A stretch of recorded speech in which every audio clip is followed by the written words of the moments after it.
Hello everyone, welcome to MIRRORMOURN. I am your game master, Esper. We're playing on a Monday this time because we had to do a little bit of a schedule shuffle around. So here we are. We pause things right at the entrance to the sea cave that the characters have been looking toward and searching out for some time now. Why don't you all run through the characters and then we will venture into the cave. Hello everyone, I am Warsor and I play Walykos, level 9, almost level 10, half-elf ranger. I am Vince, and I am playing Vapor, the Wild Magic Sorcerer. I'm Nick. I'm playing Nokki, the level 9 barbarian slash fighter. And I'm Adam, and I'm playing Aygir, the Armorer Artificer. Say that 5 times fast. I will not say that 5 times fast, but I imagine at some point in time somebody will be using some sort of alliteration to great effect.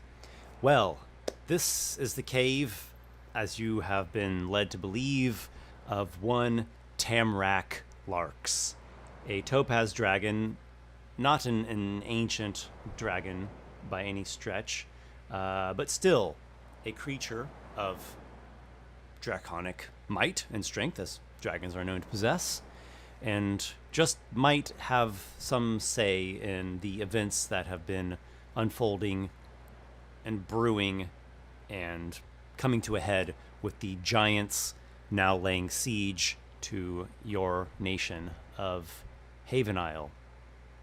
Well, as the giants see it, they're trying to reclaim their land, which is not called Haven Isle at all, but Eyaberg, what was taken from them by elves some century ago. The war was a century ago. Give it up, giants. Yes, but giants are long-lived, and their memories and their grudges are longer still. Well, the last you heard with communications from Barnacle was that the giants were still painstakingly trying to get through the jam at Holmesgate, and meanwhile, forces from Plethorus have been arriving. You all have made it to the mouth of this cave. It is a coastal cave with the tide rolling in and out endlessly, as it were. There was a giant squid that was near the entrance in these shallow waters. Not a usual place for a squid to be, but there it was. In Walykos, you interacted with it using your ranger abilities, your kind of ranger primal magic, and deduced from that interaction that indeed the dragon does live here and that the squid should not be tangling with your party. So avoided whatever potential danger or pitfall or what, I guess not pitfall, aquatic danger that could present. And here you are.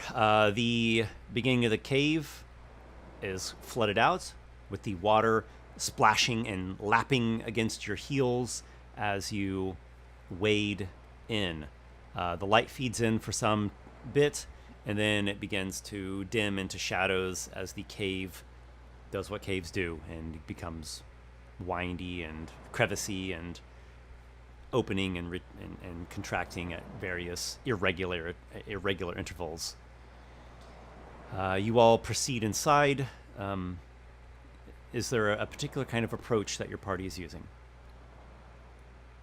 I would say that given the nature of how he was at least partially responsible for us being here, Aygir will kind of take the lead and move pretty cautiously, but not try and sneak around, because we're not trying to hide our presence here. We want an audience with the inhabitant of the cave. Let's just call it marching order: Aygir, Nokki, Vapor, Wally. Sounds good. But we are proceeding cautiously, and just looking for the dragon. Are you wearing Walykos, are you wearing the dragon armor that you got? Yes. And the second suit of it was given away to. I'm just hoping that like the Adriel's dragon's not cousin. like, you're wearing my brethren's skin. Well, remember, The this emerald. this guy, this guy Emerald is an dragon. enemy of an enemy with Corgain Mikkel, whose Yeah. enemy was not Celerix. That's something in my game. Celex. If- the dragon that we slew. If he has anything to say about me wearing a dragon who is a different color than him, we'll cross that bridge when I get to it. We're all dragons, Walykos. Yeah, that would be a surprise. Surprise since the beginning of the campaign. We've actually been playtesting Monstrous Heroes for almost 3 years. Yeah. Just remember, we all have the telepathic bond going. Yep. I probably Alright, would have so- set it up as we went in.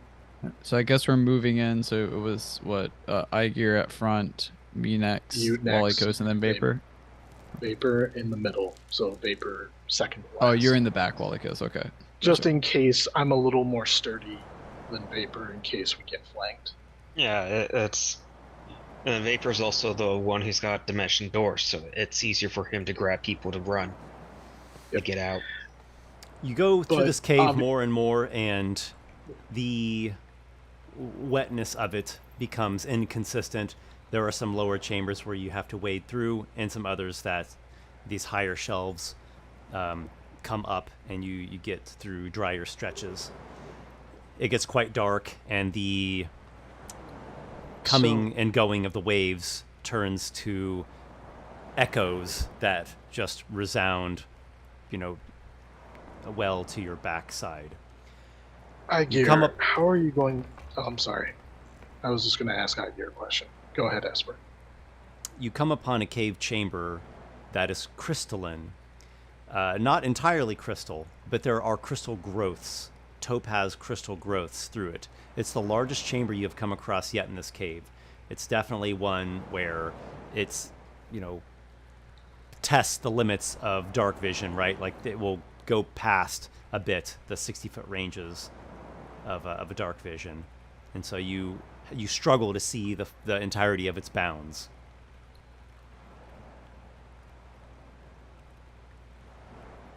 Your lights, Aygir. arcane lights or mundane lights that you use, they gleam off of these kind of large crystalline structures, prisms and multifaceted beds of this yellowish, semi-translucent, gleaming stone. I if I remember correctly, I think Vapor. Someone gave me dark vision, right? Vapor did. Okay, cool. So I can see. Well, I can see to the extent that I can. Walykos calls up to Aygir. Aygir, do you plan to announce yourself in some way, or were you just going to let him assume we're intruding into his domain? I don't plan to sneak up on a dragon. No. I'm Well, not, you've already eager entered to- his domain. Yes. So I'm you should getting to probably that. say something and do something now to show that you are not here to attack or try to Getting steal. to that. Or... We needed to find We'll do a it place now. where I was sure that he is here. So I've had in my hand this whole time a bag that I prepared this morning full of offerings that I'm planning to give. And then walking just a little bit into that crystalline chamber, I draw my sword, but not the normal way. Like I draw it a little bit out and then kind of grab by the blade and hold it out with the topaz gem worked into the pommel of it, raised up such that it can catch the same light as the crystals. And with the offering bag, which, by the way, I filled it with a bronze rod that I was given as a gift by the nobility of Barnacle, the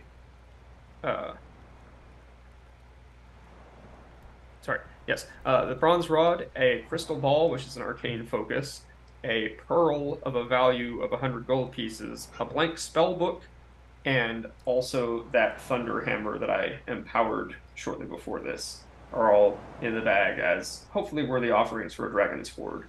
With my sword that has the gem that Corgain gave me that is presumably associated with Tamarack larks, it is a topaz, held high. I walk gently, slowly, a little bit into the room, and with my visor raised, though still trying to look as imposing as I can, I put on an air and say, Tamarack Knox, dragon of this cave.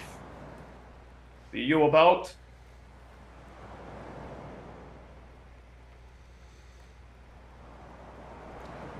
One of the facets of crystal that is close to you, Aygir, on its gleam, you see the reflection of a draconic eye. And you hear a voice. It booms through the cave. Leave that there and be gone.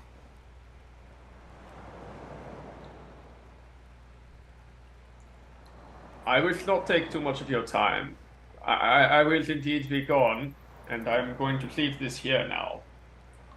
But first, I would like but a few words with your excellence.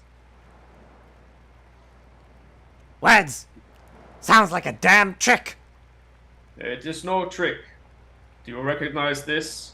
And I hold the topaz gem pommel up to the light. And do you know the name Corgain McKay? Corgain McKell. He's dead. He is not dead. How many of you are there? There are 4 of us. Tell the others to bugger off. I'll speak with you. You get 1 minute. With a telepathic bond, I communicate. Well, I would We'll be be right nice about down how I the said hall. it, but would you leave Yeah, for we'll just be a right moment? down the hall. Just scream telepathically if he starts eating you. If I can, I will.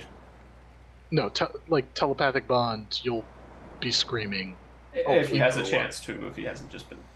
But, you No, know. secretly, like Aygir, just like in his mind, he's being eaten. He's just quiet. He's just like, I'm accepting my fate. Like, Right. it's fine. Die quietly. That's the only way to die. The eye They don't need to disappears know from what's the happening. facet of the crystal structure, not like blinks out of existence, but as though it's a reflection of something that moved quickly, like darted away. Sure. It's really this tiny little lizard who's just like magnifying his eye. Very So dragon-like. Maybe he's using illusion magic, so like he makes Yeah. everyone think he's a big dragon. His shadow is like this huge shadow. Oh, on the he's wall, he's and it literally slowly comes Mushu. down. He's Mushu. No, he's the guy but- behind the emerald curtain. So Esper can keep going. Walykos is Walykos. backing out. Okay, Nokki, Vapors. Vapor. Vapor's going out. Yeah, I'm gonna go out too. If he wants just We will- Aygir, then there's yeah. To be clear, we will retreat to the entrance of the cave and wait at the entrance. Yeah, so basically, like, if Aygir needs, we can rush in, but if he... Hopefully It might he take doesn't. us. You go a back few through rounds. a windy bit of tunnel, climb down some Yeah. shelf, wade through a small chamber, go back up onto another shelf, squeeze through a crevice, get back into the main flooded part, and like the daylight is fading in that entrance Quest- tunnel. Question, Esper. I know this probably won't matter, but how long would it take us if we were rushing to get back to Aygir from where we're at? Are we talking rounds? Mm-hmm. Minutes? Yeah, like maybe what's If you rush it as fast as you possibly could, you could probably get to him in 4 rounds. perfect? Thank you. I just wanted to establish that so we don't have to think about it later. Cool. A head, All right, Aygir, so, a head pops up from behind and between a couple of these clusters. A dragon's head, just judging by the size of the neck and head, is probably a large-sized dragon, which is what you were expecting. Has that same yellowish color, not a nice gleaming gold color, but more of just like this dull semi-off yellow. And indeed, the spiky crest that you would normally see on dragons, the actual spikes look identical, or at least quite similar, to the shards of topaz crystal. And it has sort of this like narrow face with a long snout, and it has these 2 frills out either side. Ah! Now, What is your name, and where did you get that? So Aygir has a moment where he's like, "Oh, I'm alone in here. Didn't realize I actually would be alone for this. That's new information." But he adopts a power stance by the blade, holding the sword two-handed, holding the gem up, making sure, adjusting it as needed to catch the best light, and says, "I am called Aygir. I am son of one called Temu, and I am from not far east of here. I got this from Corgain McKell, who, I tell you true, does still live." Still lives? Nah, who told you that? Well, he did. The dragon squints, looks you up and down. What are you? There are those who call me a hobgoblin. My own folk call ourselves those who ride. I think it translates in Elven. Hobgoblin. Your Yes, allies, see? what are they? One is a being of the clouds. His father is that storm man on top of the mountain or wherever it is that brews the potions. You know that guy, not far from here. Another is a half giant from far up northeast in the mushroom forests, I think, or near Plethoris, one of those. And he might not be entirely right about that, but you know. And the other one is an elf with a sordid past. Strange company you keep, eh? It was not my choice. Just sort of happened that way. I see. And you have not come here to try to slay me. Nope. I would not have announced my presence as such if I did. What do you want from me, then? It would appear that we have an enemy in common. You and Corgain and us. Well, I don't know what to think. Last I heard, he got himself killed, and now you're saying otherwise. I'm saying I have met him, and I have at least 3 people who will back me up on that, and at least one dragon by the name of Corgain McKay. Well, you do- should do be you careful know- what you believe from just any old mouth. Do you know a dragon called Zelex? Zelex. Pah! I curse that name. Well, good, because he is dead. That's the best thing I've heard in some time. Would it please you to know who killed him? I don't know, would it? Well, it was myself and about 3 other people who I came here with. Really? Yes, we slew Zelex. What else do you have I in that think bag? it was actually the it was Vapor who actually did the final damage, right? Or was it Walykos? Okay, it was the elf who finished him off. In fact, Well, isn't that just ironic justice? What else is in that Well- satchel? I open it and lay it out to show the shiny gifts, including the Thunderhammer. Set those things down, the weapons too, and take a step back. I hold on to my sword, but maybe I sheath it and I lay them out and step back. The head, just drops down, and then you see the thing, crouching, like almost cat-like, coming out horizontally from behind the greater, rocky bulge that the cluster was, that the cluster is sprouting from the top of, and he comes over to the place where you've set these items down.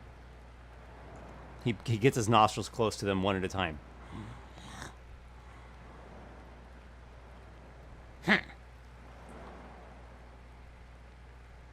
So you're not here to kill me, after all. Nope, never said I was. Well, I've So- managed to not get myself killed all this time. And I plan Well- to keep that... I plan to keep up that trend. Whether we are speaking good or ill of the dead, I wouldn't suppose you also know the name Bale Vonder. Gah. Gives me heartburn just to hear it. Well, good. Zeflex is dead. Corgain McKell is alive. Bale Vonder is also alive, though there are many who might be interested in changing that, especially considering what he has been doing recently. I've heard of the orc raids. Yes, yes, that's his orchestration right there. It is one of his machinations. Go on. It seems as though the city of Barnacle, I don't know if you know it by that name or Eyaberg, I must admit I don't know how old you are, other than a bit older than Corgain. 86, to be precise. But who's counting? The flower of youth. It shines upon you. It's a good look. You positively glow in this lighting. You're wasting your flattery, goblin. Ah, yes, yes, yes. Hobgoblin, there's a difference. You were saying? I answer the telepathic bond of, it's going all right for now. I'm alive. I think he's receptive. I don't know what he'll give us, but he seems to like the gifts I gave him. Yes, and I was saying, Balefonder is alive. He is still acting. Gorgain McKell is still alive. He gave me this. I hold the gem up again, and told me of you, said that you might be of some help. I sort of figured that an enemy of an enemy could be what passes for a friend among those who are intelligent such as yourself. I am not your friend. Very well, but possibly someone who could work in concert to destroy the heartburn-inducing plague upon this island. Perhaps together we could be as sour wine and chalk. We could act to neutralize the reflux induction of such an acidic and heavy presence. I don't take the metaphor. But if you're saying that you are seeking out my help with something, be plain about it. Well, I am seeking your help. Is that plain enough? What do you want exactly? I do not know what you can offer, and I do not mean to presume or demand, but I would like whatever help you can bestow in myself and my associates ridding Haven Isle of Balefonder once and for all. Well, Belvander is not one that is very easy to get rid of. I have heard from my elven associate as much. I told you had a sordid past. His sordid past was as something to Balefonder. Well, Belvander has his fingers in many pies. And we would How all did see you, those pies poison him. How did you come by my cave? If I'm to get if you were to get specific about it. My route or my knowledge of its location? I was told by Corgain McKell, who does very much still live. Corgain still live? Yes, yes, but your approach. Did you swim all the way here from wherever it is you came from? Oh no, we walked along the coast. Walked. It's a bugger of terrain to be walking. Well, we did have some help getting there. We flew on the backs of kite sails. Ah, kite sails. Those elven-trained ones, I presume? The very same. The finest, in Drake fact. Stone. I knew the scion of their house once. He was something like a friend. Was. Yes, well, there are complications in friendship, and I would rather just dispel any such notions right out the get-go. There are complications in everything. It was one of those creatures the elves brought to this island that slew him. I have made this dwelling with as little complication as I could manage, and here you come, trying to introduce back in. Your allies. What do they want? They want what I want. They want Balefonder to be removed from this world.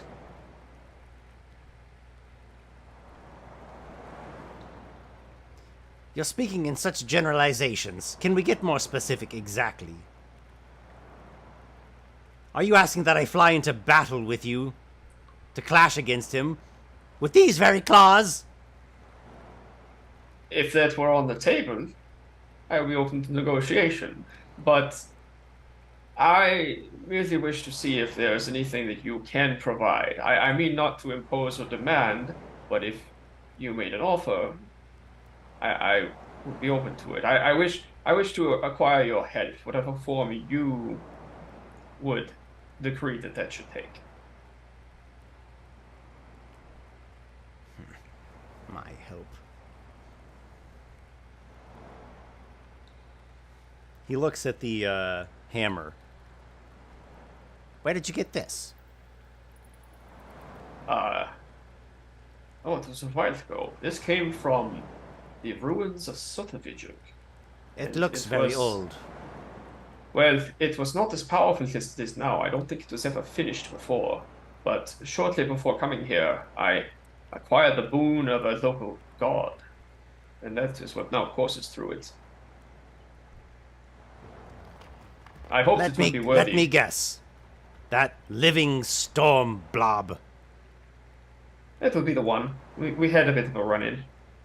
Yes, well, he's not down here. Never has been, never not. will be. Of course not. Nor is the war coming to your doorstep. Father shall not know where this is. We are not here with an army on our heels. You're giving me these things. Yes. You're a tracker. If I approached empty-handed, I should expect that you would have froze to be alive by now, if that's what you do. No, sorry. You would have driven me out into a husk of jerky by now. Yes, that's right. Yes, that's right. Well, maybe I can tell you some things. It seems that you have interest in that which is old. Taps a claw on the hammer.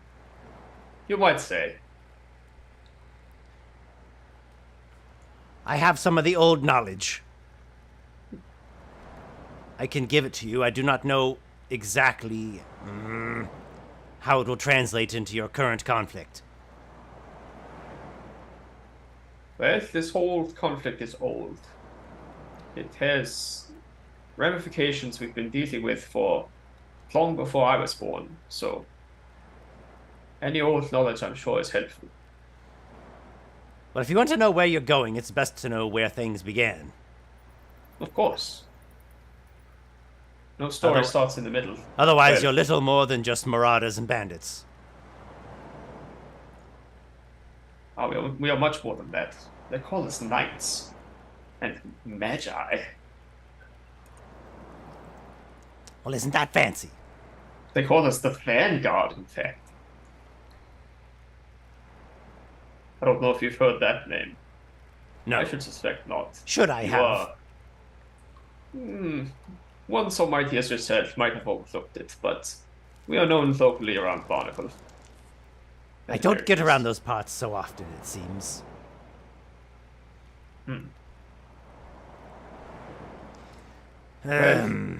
I can't exactly recommend it. There's a lot to deal with down there. Tell the others to come. Where I'm at home.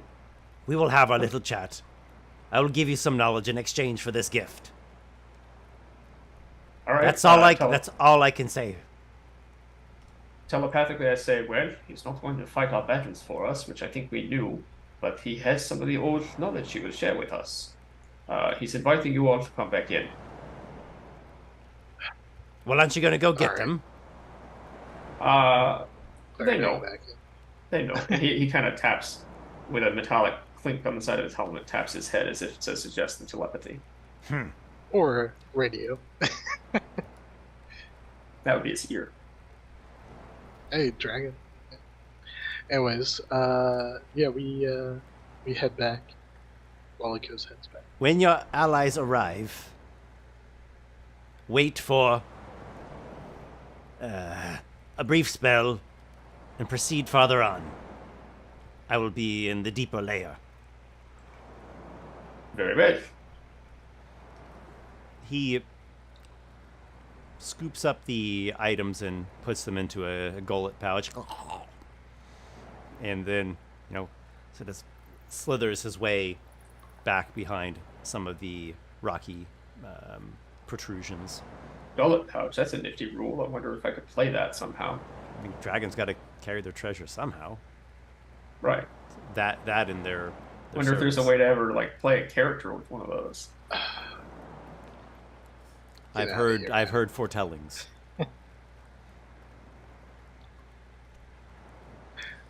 Everyone else, you hear thus through Walykos speaking to you telepathically. Yeah, we headed in, Esper. Okay.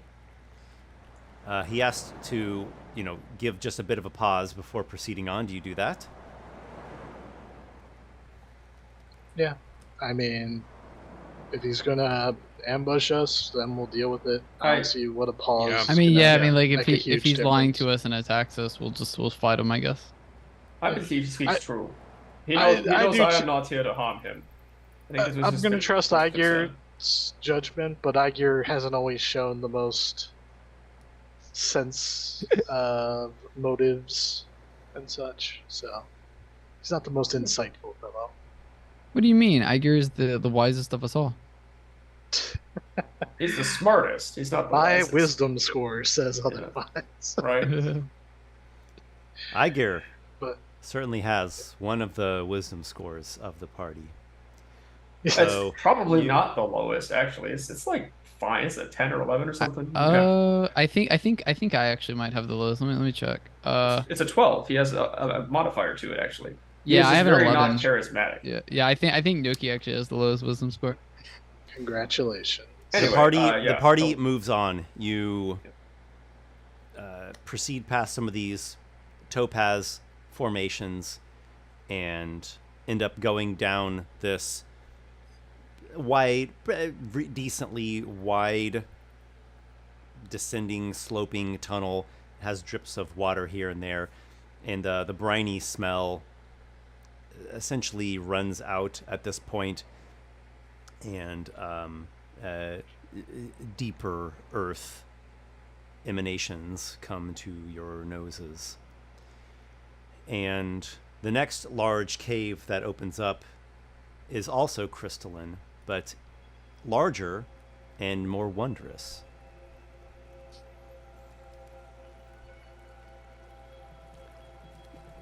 The surfaces all about are replete with various glints and glitters of crystalline growths, and not just of topaz, of other varieties as well.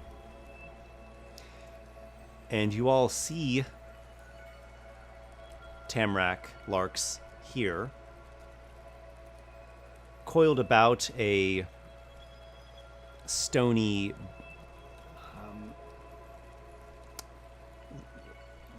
post, let's say. I almost called it a bed, but that's not quite the right term. Stalagmate. Imagine if there was just like a bulge up in the rocky flowstone of the cave, but it's been worn smooth and almost indented a bit from his, coiling about and resting upon it. Nice. It almost has a throne-like way that it ends Almost up a serving in the room. raised platform. There we go. stage sort of Yeah, thing. yeah, almost like that. Almost Ice? platform. Yeah, there we go. And there are other creatures here as well. They are shy things, and they kind of, keep to the shadows, keep to where they can get a bit of cover. They don't just come right out in the open and approach or say anything. They're small humanoids. They look like gnomes. Oh. They look like gnomes. They look like very underground sorts of Were- creatures. They have both colorations to their skin, and then also their various implements that they carry with them. It just gives you that sense of underground stoneworking small folk. Question, Esper, real quick. Were gnomes in your setting dwarves and elves with a ritual? If I recall. Gnomes were actually bred by the elves. Okay. They would have some amount of dwarvish blood in there. Okay. But Yeah. they were like a ritual, if I recall. Basically, yeah. House Drakestone bred them. Yeah. Their first attempt resulted in the halflings, and they were unsatisfied. House Drakestone was unsatisfied with the halflings, and the halflings ended up breaking away and forming their flotilla, and then they implemented some changes, corrections, advancements, the Drakestone might say, and their second attempt resulted in the gnomes. And the gnomes they were very pleased with, because that was their attempt, were to make allies that could aid them in magic and in pursuits of the mind, of intellect. And humans are just what happened without any ritual influence on the breeding. Okay, Mhm. Yes. Yep. Just an amalgam of elf and dwarf. got it. The Tamarack larks, his head, comes up again, and the frills kind of come out a bit. Ah! Look at this bunch. Killers they are, I say. Slayers. You can see it in their eye. Status of what? Especially that one. He points a claw at Nokki. Oh, it's talking about us. Okay. Yes. Yes. I kind of like look and say, yes, I've slayed a few things in my day. Slayers of foes. Have you come here as Dragon Slayer? No, It's not our we've came purpose. here as friends. Aygir telepathically tells Nokki, friends is a strong word. He means we are friends, perhaps. I motion to the four of us. But, Yes, I see you're so eager to just become the greatest of friends of everyone that you meet. Well, of course. I am not offering you that, but your ally has provided a reason to have a bit of exchange, and I have agreed to it. I am Walykos of the Vanguard. That is what we call ourselves, if he has not told you. I would ask exactly what it is that you can do for us in taking down Belmont. That's what your friend here said. Well, I've managed to not get myself killed all this long time, and I aim to continue in that way. But just by the looks of you all, you seem to be bumbling oafs that have only half a clue as to what's actually going on in this place. Well, I have only the knowledge I've accumulated in time that is less than half the time that you have been around on this world. So, it comes with the territory. But Even I it am was but a slight fledgling less. when seen by the great eyes of time. Please, Tamarack. What was his name? Sorry. Tamarack. Larks. Yeah, Tamarack larks. Tamarack. Which, how do you spell Larks. that? I don't think I've ever seen it written out. Tamrak, second word Larx. Tamarack larks. Larks. Yes, great Tamarack Larks, please enlighten us so that we are not stumbling in the dark as you have said. Before this land was named Haven Isle by the elves, it was named Eyaberg by the giants. Well, anyone who has spent any amount of time reading and learning would know that. But that is not the original name of this land. No. Long ago, it was Ulamarag Tol, the land of the Ruby Mirror. It was ruled by dragons. This was long long ago, and very few know this anymore. It was some 2,000 years past when the giants came. Their invasion, hailing from their homeland, Lunda Grootvaders. Land of the grandfathers. So they say. Bah! Dragons are the grandfathers, damn it! Things like giants and dwarves and elves. You all are the grandchildren! Unruly and destructive grandchildren, and it was your stupid two-legged peoples that shattered the 4 great mirrors. So tell me, what good could come from such envious renegade species? As you have pointed out, history has a way of repeating itself.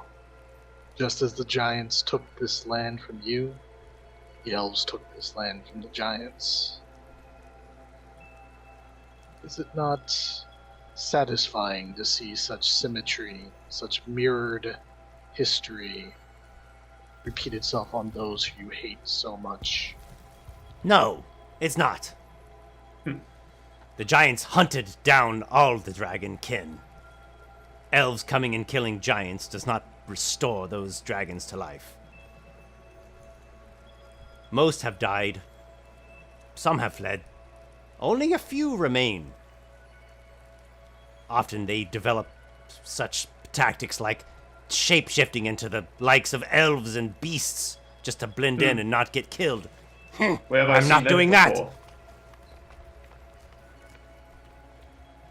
One, you spoke his name. Zelex. That emerald traitor. He joined Vonda. Joined with the giants. Curse his name. Well, curse his spirit now. Do you see this suit of armor I'm wearing? Ah, yes. See? Proof. What is this? His eyes flit up and down your armor there. That is Zelix, or what's left of him. This is what I took from him. And I also made sure that his son did not outlive him. A fine cuirass of death you wear there. I'm hoping to add a bit of Bale Vonder trophy to it in the end, but we'll see how that goes. Well, rid yourself of any thoughts of adding my hide to that raiment. As I said, our purpose is not here to slay you. It was to enlist your help in fighting Bale Vonder. And while you have much knowledge, and I'm very interested about hearing about these mirrors, I would know why it is that you will not aid us in taking him down directly. He never said that he would not. But, yes, do enlighten us. I never said that I wouldn't, Not sure. but I never said that I would. Oh, wait. Then enlighten us further. We need to get specific about these things. Let's get specific then. We have the power. Well, I don't to do take such him things down. as debasing myself to take on the guise of an elf. So perish that thought. We I've know done where enough his lair- loathsome things just to survive to this point. I'm not going to stoop to that level. We know where his lair is. We do. We mean to attack it, and soon. Why Yes. don't you attack with us from the outside as we go inside? And what do you want? Let's say your attack finds great success. You slay him and whatever other nasties are milling about. Then what? Well, it sounds like you have a new place to call your own. You can take whatever you want that we have not claimed off his body. I presume there'll be things there that would be valuable to a dragon. Things that we couldn't possibly know or use. You're telling And me trophies that you are offering me this layer as my own. That, There's- and we offer a land that is rid of Bale Vonder and those giants' influence on it once and for good. A land that said- is ruled by elves with whom an ally of yours has some sway for our services to them. It sounds too sweet to be true. I somehow doubt that House Drakestone would allow me to lay claim over the layer what holds the remnants of the Ruby Mirror. Let's get more specific. These mirrors, you mentioned them a few times. We can talk about that in a second. Is there anything that Baal Vondur stole from the dragons that perhaps you think he might be holding that might be worth it to you? Stole from the dragons? What do you mean, like Oh, he's hoards, treasures, artifacts? No, I'm talking more like heirlooms and things, trophies, perhaps, things that the dragons once held. He makes use of everything that he can get his hands on. Well, Don't think there dragons are in this objects land that, long were the guardians and stewards of the Ruby Mirror. It, like get the into others of its kind, were plundered, shattered, taken not only as wealth, of which there is great abundance, but as magic. And we all mourn their loss. But do enlighten us. What are these mirrors? There were Well, four this great was, mirrors once. They had been there since the dawning of this world. The Ruby Mirror in the west of this land, Ulamarag Tol. The Onyx Mirror in the south in Drizomteeg. The Citrine Mirror in the east in Terra Morgana. And the Chalcedony Mirror in the north, Luta Grunvadas. Long since broken, plundered, for wealth and for magics. And yes, indeed, the dragons do mourn the days of their breakings. You say they were broken, but where did they come from? Where did they come from? Gah, thought they've always been there. That's where the dragons were born. Those were our wombs, our cradles. So, without these mirrors, that is why the dragons are as Diminished? they are now today. Yes. Our majesty, our might, our magic. All but gone. Damnable, accursed, envious races. With the devious and cunning ways. What will become of the dragons? This is a question worth pondering. Worse still, what will become of this world if the dragons were to die off entirely? Well, before thinking of that, what would happen instead if the mirrors, if even one mirror was restored? If the Ruby Mirror, perhaps, could be recovered? I suppose you're the one to do that, hey? Am Well, I standing in the company of great gods? Whomsoever defeats Baal Vondur will have access to Funny his you should fragments, mention. no? Funny you should mention the gods. Oh yes, I have he a knows god. one. I have a god who is on my side. Avocara. Avocara? You see this Avocara? feather mantle. I've heard I of wear. Utsira. Avocara is her daughter. Oh, she has a daughter. Fancy that. She is here with us. I motioned to the white raven on my shoulder. You recall my familiar. Mm-hmm. She is watching. She speaks to me and through me at times. With her aid, I've performed miracles that have tipped scales in vast conflicts, such as the Battle of Holmes Gate. You're telling me that this bird goddess, of which you are a worshipper, somehow will be able to restore the ruby mirrors or others? I'm saying that she might have more means than any one of us, I motion at the four of us. I will only believe it when I can see it. The closest I have ever come across to finding anyone who might show even a glimmer of promise of achieving such a feat are the rock gnomes. And he motions to the small folk that are here. Well, They apply step their one, work to such lofty dreams. let us not get lost in the the shards of the mirror, it is something to consider after we have slain Belvander and taken his lair. Yes. And do consider, though, even if it is a small thought, the fact that we have a living goddess on our side, that our friend, not just enemy of an enemy, is one perhaps of the most knowledge of all elves when it comes to ancient matters, and that we have direct designs to eliminate Belvander, and should he hold the fragments of the mirror, free them from his clutches.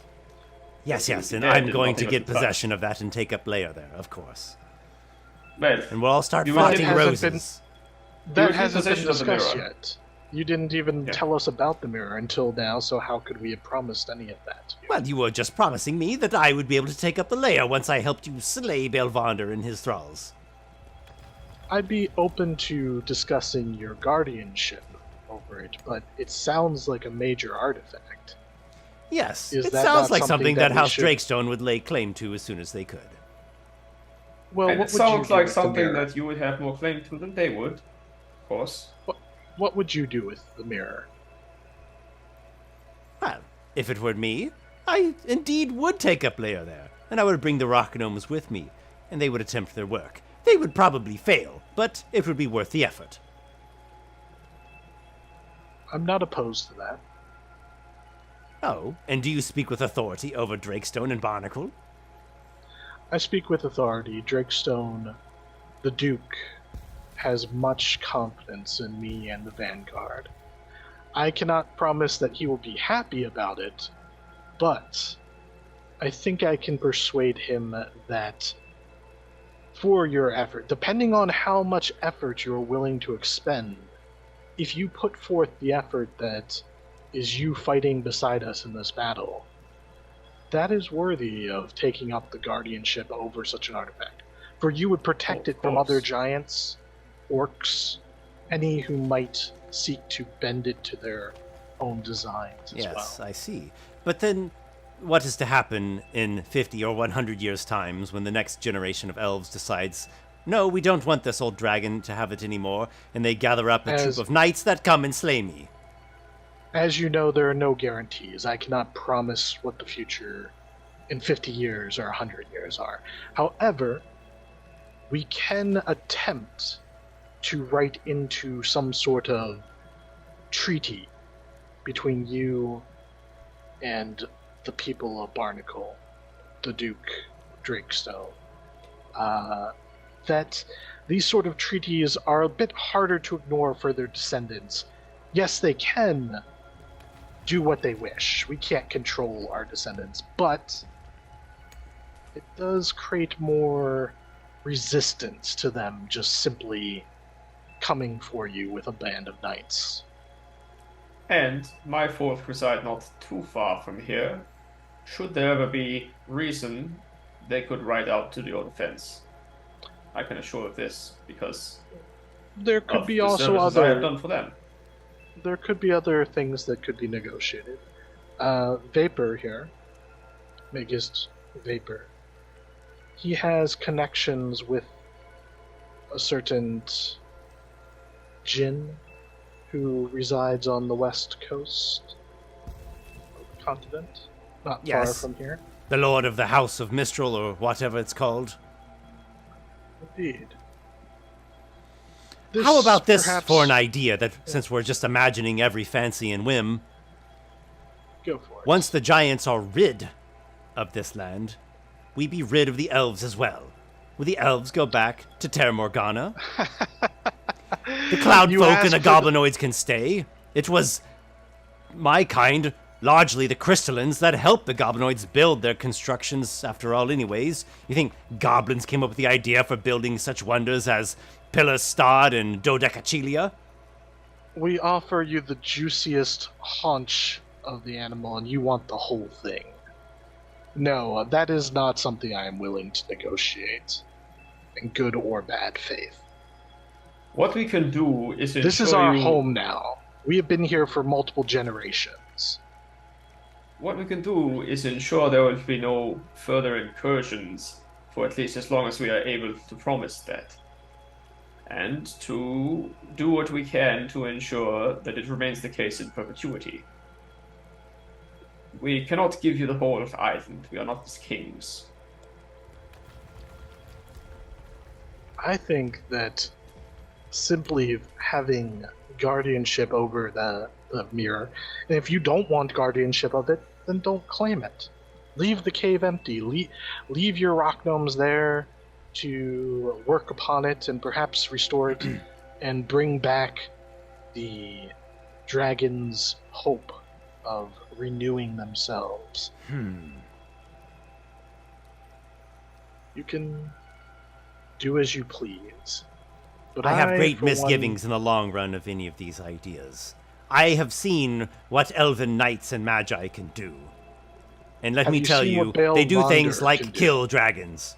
If there is any one flaw, and I do not use that word lightly, that my folk have, that my kind possesses, is that it is in thinking they have such wondrous abilities as to slay whole bands of seasoned knights and other warrior types like yourselves, wizards and other casters. Well, that is a delusion. No, dragons die, and we get killed just like everything else. And one dragon against a team such as this, what hope do we have? You have the hope that with our help, you may be able to yourself reclaim as a hero of your kind, in a manner of speaking. I'm Is sure they'll this erect ruby- a statue to me into the central square of Barnacle. Is this ruby mirror something that can easily be moved, or is it fixed to this location? Well, I have not laid eyes upon it myself personally. I don't know. It could be completely, every sliver and remnant pried from the bowels of the earth by Vonder himself, for all we know.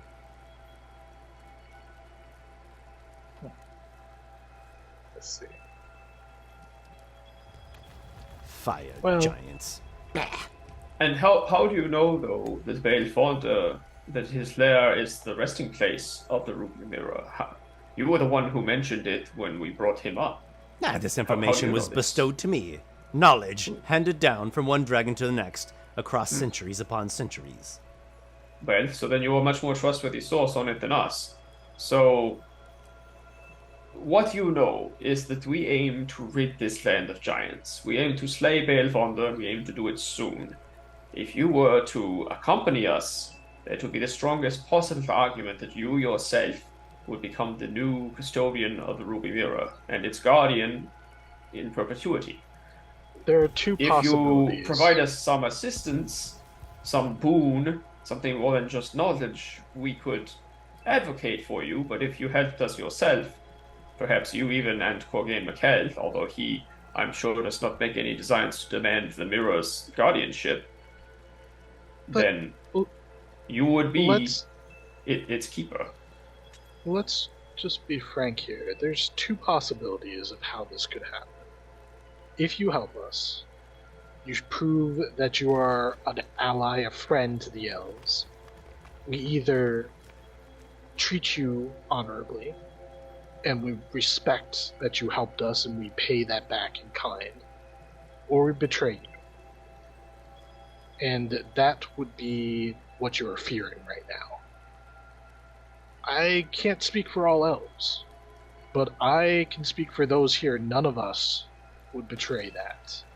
And I will do everything in my power to make sure that the Duke is of the same mind as us on this matter. And The to matter of trust is what it comes down to. add to what my associate says, and on the subject of trust and assurance and insurance, we are also in possession of an object. And he pulls out and unfurls, or it's unfurls, or it's more like a painting, the map, the moving map that we have, and says, Yeah, you roll it With- up and unroll it. with this, no, you may not take it right now, but were we to get in over our heads fighting Bale Fonda, if you fear for your life and don't wish to die for the cause, you may use this to escape. No, Aygir, I must object right now. That is something that we are keeping on us. Yeah. If we are slain, we don't need Aygir, it. you I'm have not offering it misspoken. to him. No, I'm Aygir, not- we cannot offer him that. I'm not offering it No, to him. Aygir, we cannannot offer him that. I'm I not appreciate offering it what you to are him. trying. I'm offering him its use. Were we all to fall to Telepathically. Belfonder. Aygir, stop. We need to discuss that before you make any offer of that kind. We don't trust him necessarily all the way yet. He doesn't trust us. If a deal is reached, perhaps that's something that can be discussed, but that's too soon. You reveal too much.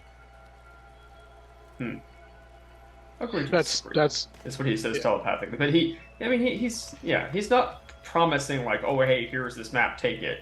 But he and he puts it back and says that could be something on the table were some offer to be reached. This is out loud again. I think what you need to weigh is how are you going to survive in these lands if the giants win? You think that they would allow you to exist and coexist here? The elves, it's a possibility. We're offering, the giant isn't here right now, offering you a deal to help him fight the elves, to coexist and survive here. Giants would just kill you. I've been doing well enough in this cave. How long have you been here? 100 years? 200? I have not Less than lived that? even this many years. He is How 86. long? Can you not tell? He is a youthful, sprightly creature. But yes, my associate The speaks dragon true, kind of course. chews on all of these ideas and discussions, Yeah. and he seems to make up his mind. Okay. There is too much to risk. It is too dangerous. Too many unknowns, too many variables. I'm going to keep to my cave. Very well. We will claim all the spoils then, and all that I can say is that we will not come after you so long as you do not make an enemy of us. I will remember that you told me that. So, what information can you offer us then, aside from the ruby mirror and the other mirrors that you've told us already? Specific to defeating Belmont, of course. I believe I have reached the end of what I can offer you with this gift given to me. But if the stone speakers would like to converse with you, I would not be opposed to that. He gestures over to the rock gnomes.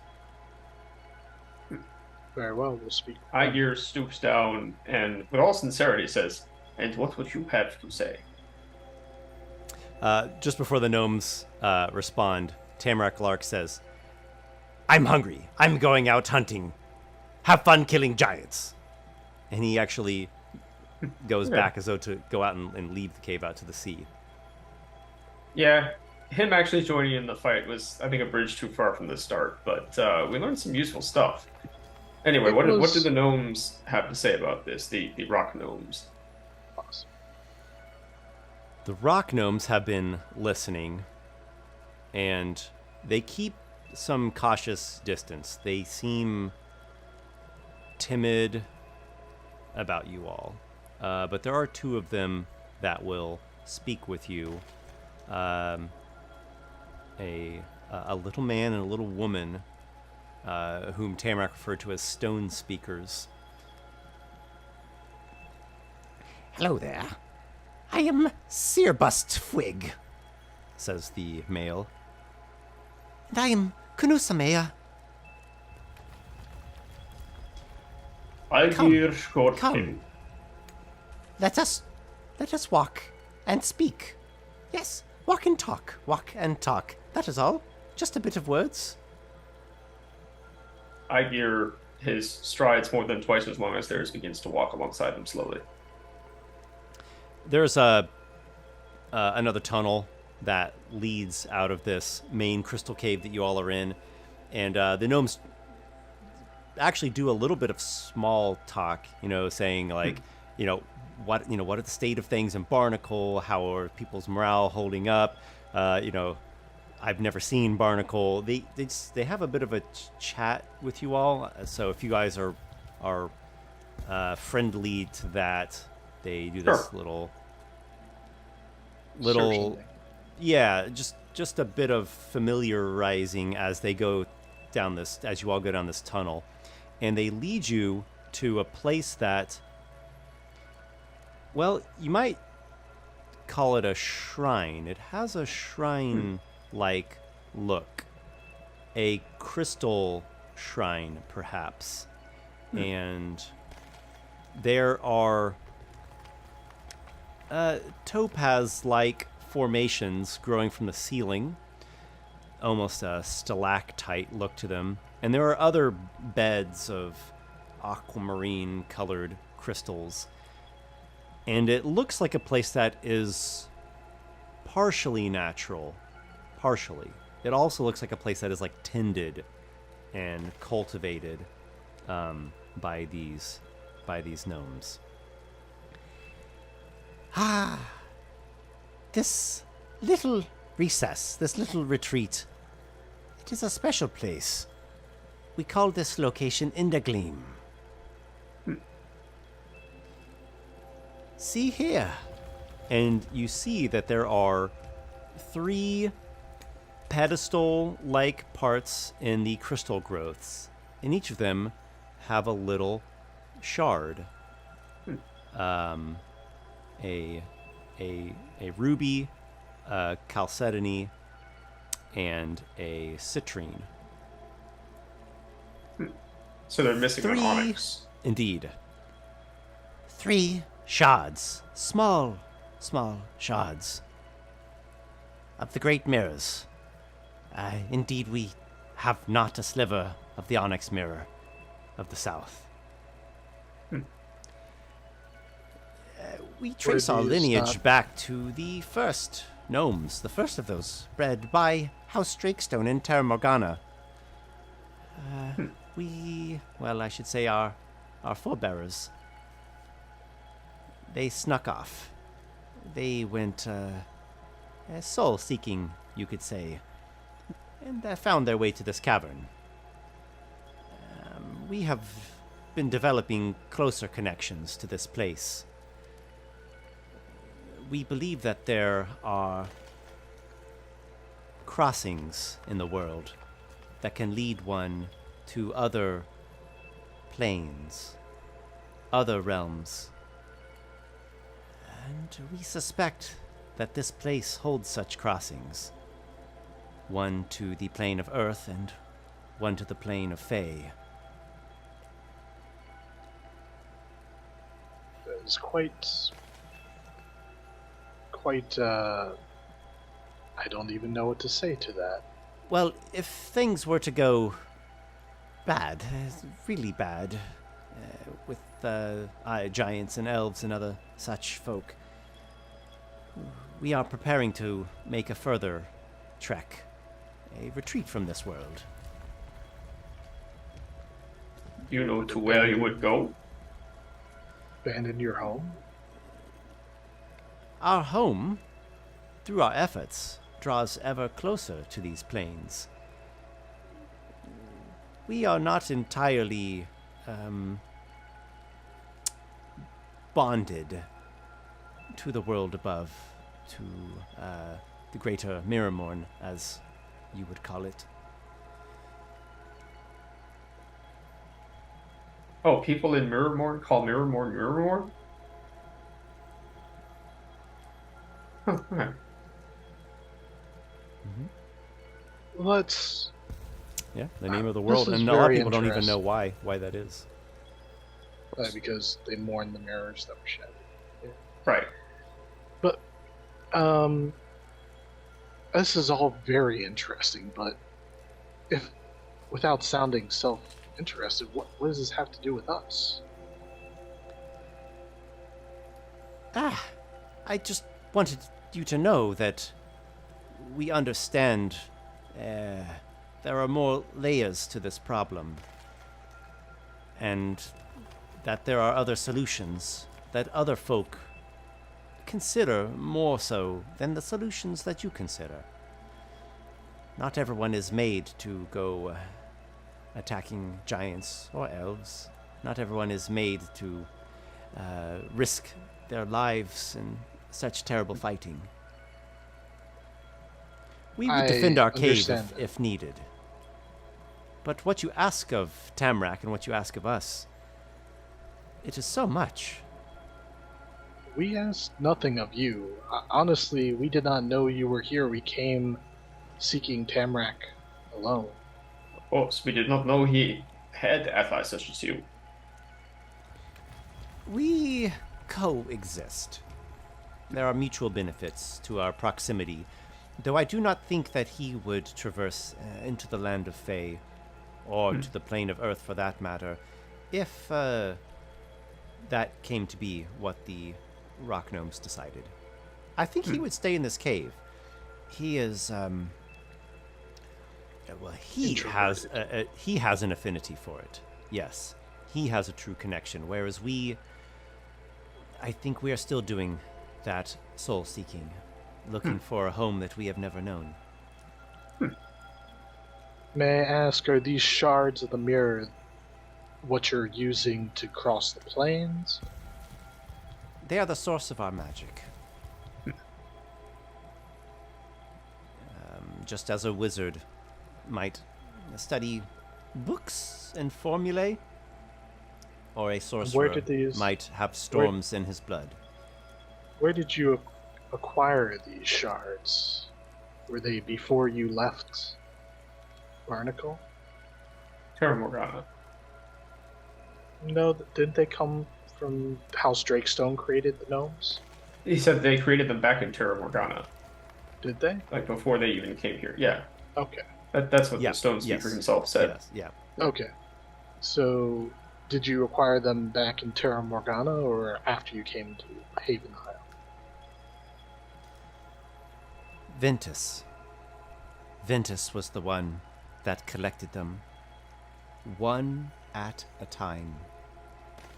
He is our hero. He now rests with the rock. See. But he did not go to Drizzleteague. He met his demise before he was able to take part in that voyage. I see. And what do you know of the mirrors? What if they were to be remade, or could they be remade? We are not sure if they could be, because they are something beyond. How would I say it? How could a child give birth to his own mother? This is why I think the gods, if anybody, might be able to have some knowledge of mirrors, or how to repair them, perhaps. And if the location of the Ruby Mirror were to be rid of its current occupant, if Beelfonder was slain, what would you do then? Well, we would see that as a positive development, but with much concern for what might develop out of that. Yes. Elves. They are, They're not perfect. We know well. the capricious elves. and experimental and caught up in their every passion. Yes, they have. Their designs are many, and woe be the one who stands in the way of an elf and that object of his heart's desire. I have seen firsthand. They, in as much as ridding the land of giants for the most part was a service to Haven Isle, they caused as much harm as they did good.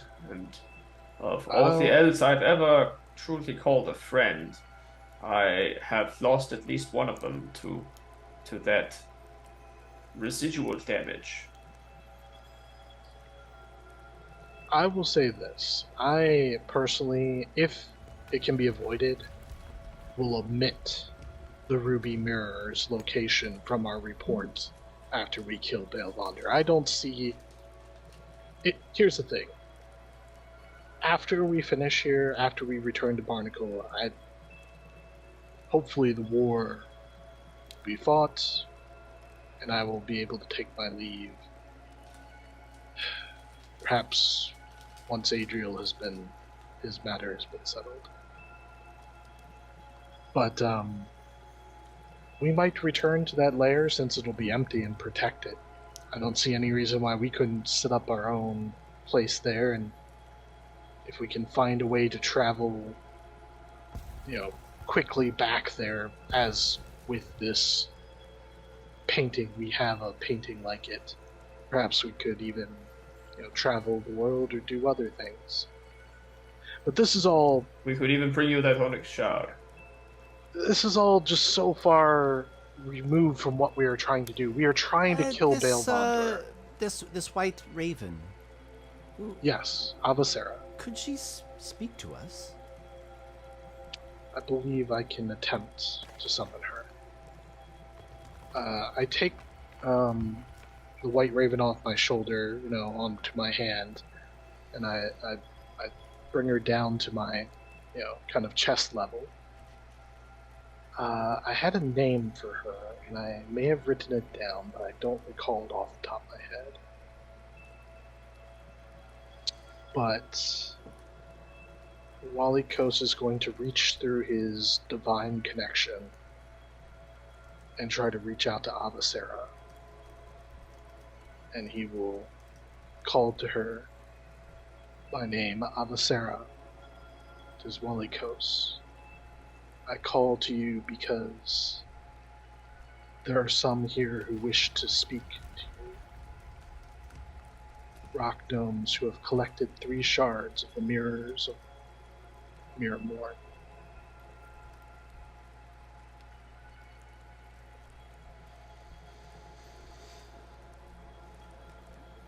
Want me to make a check of any sort? Make a religion check based on wisdom. Using wisdom. Yep. As you pray and commune with your goddess. As we have done before. I do not have inspiration, otherwise I would totally use it. However, that is a total of 18. Yes.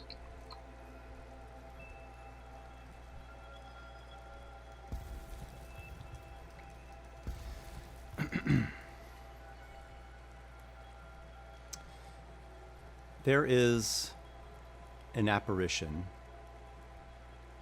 and it is brief, but it is somewhat profound, as they have been previously.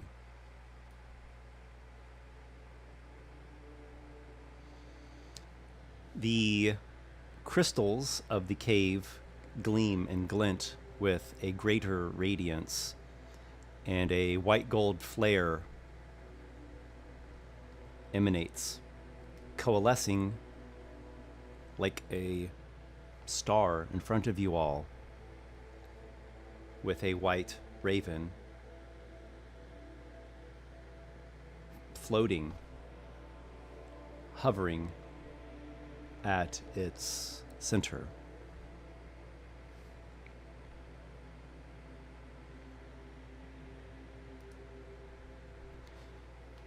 You call to me, my favored son,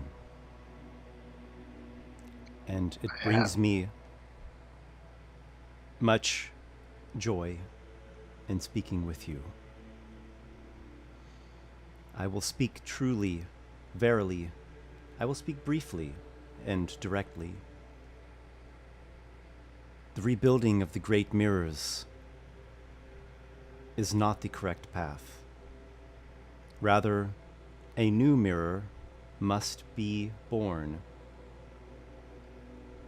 Born by the death of the last dragon. Interesting. And But with much the same brief radiance, the spirit is gone. Well, no one tell Tamarack about that conversation. Yeah, I was just thinking that like he's probably not gonna be too happy about that. Oh, he would But not like this- that. What is the But spirit this- that you have called into this place, Walykos? That was Avocara, the White Raven. The daughter of the White Raven, I should She say. speaks of doom. Not so.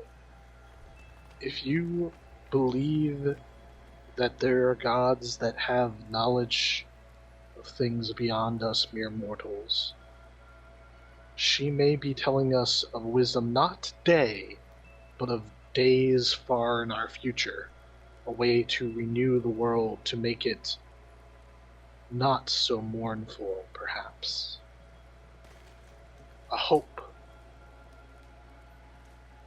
Avocara has forever been a beacon of hope in all of her dealings with mortals that I've seen. She did not say that the last We don't, dragon I died don't understand. violently. What hope would there be in the death of the last dragon? A new mirror would be born. She did not say the dragon's death would be violent or unwilling. And if what Tamarack Locks told us is true, the mirrors are what birth dragons. So if the last dragon of this world dies to make a new mirror, there Then will be no dragons might perhaps, well, perhaps, yes, dragons or something new, perhaps even. Something that is meant to be.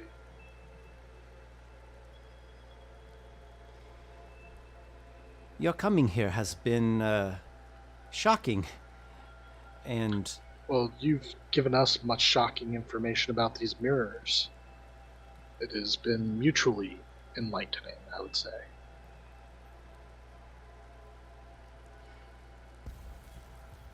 well, we are going to be speaking with our fellows, and we'll be speaking about this, I imagine, for some time now. I feel that no matter what I say, it is going to be disappointing to you, because I think what you want is an answer that we do not have to give to you. We did not What? come here to ask anything of you.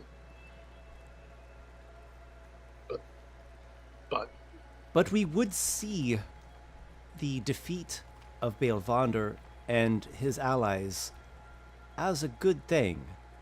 So, though it is of very little consequence, you at least do have our well wishes in that regard. And there is nothing else you could bestow upon us to directly aid in the cause of slaying Baelvander. I had a question, but I'll save it. I want to. I'm hear afraid what you not. have to say. We are a humble folk. Of course, of course. Magus Hobgoblin. I mean, Magus Aygir. You, May I ask? well, No you problem. they use the word Magus. Are you spell adept or familiar folk yourselves? Do you not know magic's lost to the rest of the world? We do have magic after a fashion. We are stone speakers. We speak to the stones and they speak to us. They speak through us. Would any of your magics be able to be used in a battle against an enemy of your kind? Yes, we do not have much in the way of battle experience, but we would defend our home if we were to be attacked. In fact, we have just recently been taking part in training, drilling, for the eventuality of orcs finding a way to spelunk into this cave. But we do not possess magics that someone else could bear into battle. What do you mean? Perhaps Is something that- that I or one of my associates could use to put an end to Baelvander. I do not think that any of us would leave this place for the assault on Baelvander's lair. Adam, just like it's, Yeah. I That's why get I what- said, I get that's what why you're I used the asking, I phrase just- I or don't any of think- my associates yeah, in it's that fine. question. But if they It's don't, fine. then they don't. I have one final question before we take our leave. Do you know any information of how many giants are with Baelvander? How many people he might command? And anything information-wise that we could use to plan ahead? Because I've found that if we have a good plan, if we are not caught off guard, perhaps by walking up to his lair and being attacked all at once by every single one of his forces, we can usually come out on top.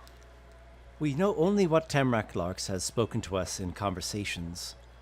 He has Tell us what he has you never know. put a number to it, but the way that it sounds is that Belvander has very few actual giants at his lair here. Okay. Orcs. Does he have orcs? Most likely that would be what you would come across. Other humanoid allies. Yes. Or perhaps half giants. Some other giant kin. Yep. But no, I wouldn't... What would you say? In my mind, he always just had two. Like his right-hand man and his left-hand man. Okay. Well, I suppose that does make sense. Though no, Tamarack has never numbered them. Now you, Walykos, you have some memories. They're imperfect memories, and you didn't have access to the entirety of the lair, right, due to the rank you were at that time. Mm-hmm. But you don't recall ever seeing like a marching line of fire giants. He's not really leading a giant army of military. When I was there, he was more of a saboteur. He was setting up operations to, implant and plans within plans. Yes. It was very much a cult sort of feel, is what I got from him. Yeah. Okay. I thought I'd ask. It doesn't hurt to ask. But I'm done here if, Aygir, you feel that you have gotten everything. Did he empower your sword or anything? No, but he gave us knowledge. Okay. Hey, I don't know. Was that on the table that he would empower my sword? I thought that's why you came here originally. You had something with your Topaz gem. Yeah, it was what drew me here. He didn't offer, but I could ask it of him now.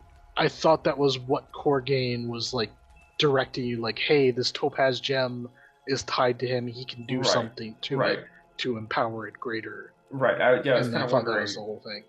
Yeah, but you didn't ask, so... Well, I kind of touched on it, but it wasn't really followed. So... Well, you have a chance now before we leave, I guess. Right. Is there a way out that you can show us, Rock Gnomes? I think, we can go back out the way we came, I assume. Yes, that's right. Just go back out the way you came. Yeah. Okay, and he does say, so, and this, does Tamarack Larks not know something that can be done with this? I bear this sword, and maybe they can. Could he or you empower it? I would use it to slay Belvander with it. Well, let us take it into glean. The gnomes usher you forward in this crystalline shrine. There is a pedestal with the ruby shard, a second one with the citrine shard, and the third one with the chalcedony shard. There are also two sort of recesses that go into farther, deeper tunnels. One which leads to what they believe is a Fey crossing, or a burgeoning Fey crossing, potential Fey crossing, and one that leads to a plane of Earth, an elemental crossing. They do not seem to be directing you to choose between those two farther tunnels, but you do observe that they are there. They seem to be ushering you to lay the sword. Not seem, they are ushering you to lay the sword onto one of those pedestals. So that there are 5 total? The obvious choices are to lay the sword on one of those 3 pedestals. Which seem to But correspond you notice that there are those deeper tunnels. Just something that you notice. So what do you do? The Fey, the Plane of Earth, and what was the third one? That's it. Those 2. Oh, okay. Yeah. So the Fey connection, the Plane of Earth connection, or the deeper tunnel. I will bring it up And what about those other two? To whence do they lead?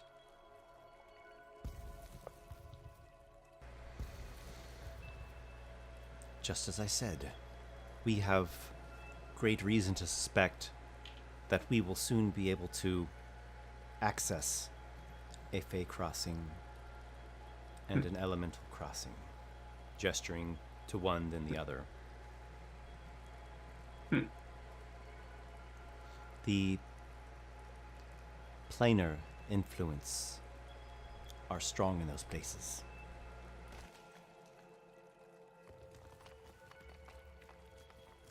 All right. Well, the Fey one would be cool, but the elemental theme is much stronger in Mirrormourn as a setting, so I think that is where he will lay his sword, is on the one with the influence from there. There's no real Fey connection that we've had in this game or in this setting, so that would make sense. So there are 3 pedestals in front of you with those 3 shards. And then there are those tunnels that are leading to those deeper places where they say there are these planar influences. Oh, I see. Oh, They're implying those prompting are you other... they're prompting you to choose one of those 3 pedestals, the ruby, the citrine, or the chalcedony. But Okay. while you are there, you observe that there are those 2 deeper tunnels. which lead to influences of other planes. Okay, and The shards do not have other planar influences. They're pieces from those 3 of the great mirrors. I see. Oh, okay. So those two deeper tunnels are presumably connected in some way to those 2 other planes. The 3 different shards are okay. Those are. If not I were to put directly it in connected. very, very plain language, it'd be like, do you choose the citrine pedestal, the ruby Right. pedestal, or the chalcedony pedestal, or option D, let's go check out one of those tunnels down there. That's, not a choice that they presented to me, but I see. they are And there. if I choose to go down a deeper tunnel, I can't then choose one of the other 3. You don't know. Okay. Well, Is everyone else here? Yes, everyone is observing. Aygir has just stepped forward a bit from the group. I ask, if I were to go further down one of those, would I be able to choose another option? They are here as if, and your response to their existence seems to suggest it would be. Is it not? Oh, well, we would not consider that to be as reliable, but it is your sword. If that's what you want to do, we could give it a try. The crossings are not opened yet, Okay. but we are working toward it. We commune with those spirits daily, or what we perceive to be those spirits. We hope that they will be opening soon. Right. Okay. Just So much and anticipation. the ruby mirror is Haven Isle. The citrine mirror is Terra Morgana. I think the option D sounds cool, but if it's ill-defined and I don't at all know what it would do and know that the others would do something, I think the ruby mirror shard option makes the most sense. So I think he will choose that one and then ask if he could just walk down the tunnel anyway, knowing that he might not necessarily do it if we need to leave, but wanting to. Yeah, we see no harm in that. You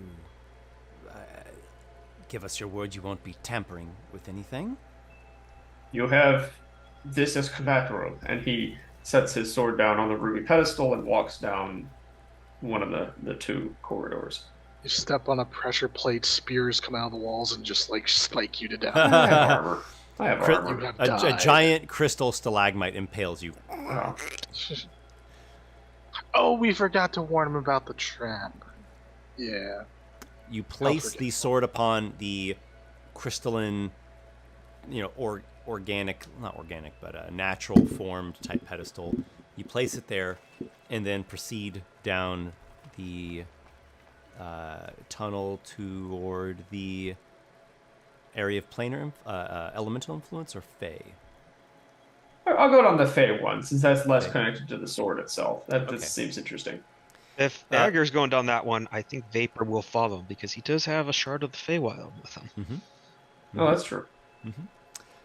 All right, so the two of you go down that tunnel, like on your left-hand side. And then Aygir, or rather Walykos and Nokki remain, and you watch these stone speakers, and they put their hands to the pedestal. They lean in close. They seem to be whispering to it. They put their ears to it and listen. And they go through these you get the sense that they're repeating the same things over and over again, and they do like little knocks on it. It's this really compulsive type ritual. Like, I would like to clarify that Nokki is just eating some like rations right now, just eating some jerky, enjoying the show. Like he doesn't understand magic, so he's just like eating some food, like enjoying whatever is happening here. Is this place barren of animal and plant life or fauna? there is not plant life in this cave. Animal. You notice small things. Yeah, some very small things. You notice some sort of moth-like thing that will flutter about some of the crystals that are reflecting light, particularly. You see another kind of, there's like a little pool of water, and there's something not slinking, that seems too fast, a slow-moving worm-like thing. Little cave critters like that. Okay. Aygir and Vapor, you go down this actually a bit hazardous tunnel that has like these drop-offs and rugged bits, and you come down to the bottom of it, which it's not so much just like the end of a tunnel, but almost more like a pit that you have to lower yourself down into. And it smells kind of funky down here, kind of like the smell of like old incense that got burned a long time ago, and like something like a fruit or a vegetable that's like gone bad, like gone rotten and moldered.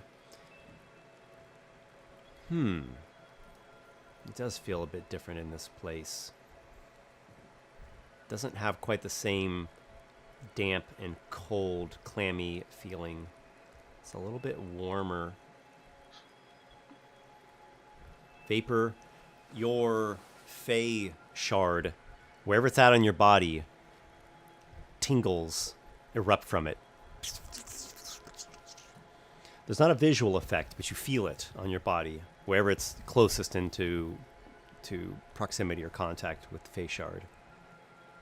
So that would be his hand because it's in the bottom of his staff. The tingles run right up your hand, into your arm, and a little bit into your shoulder.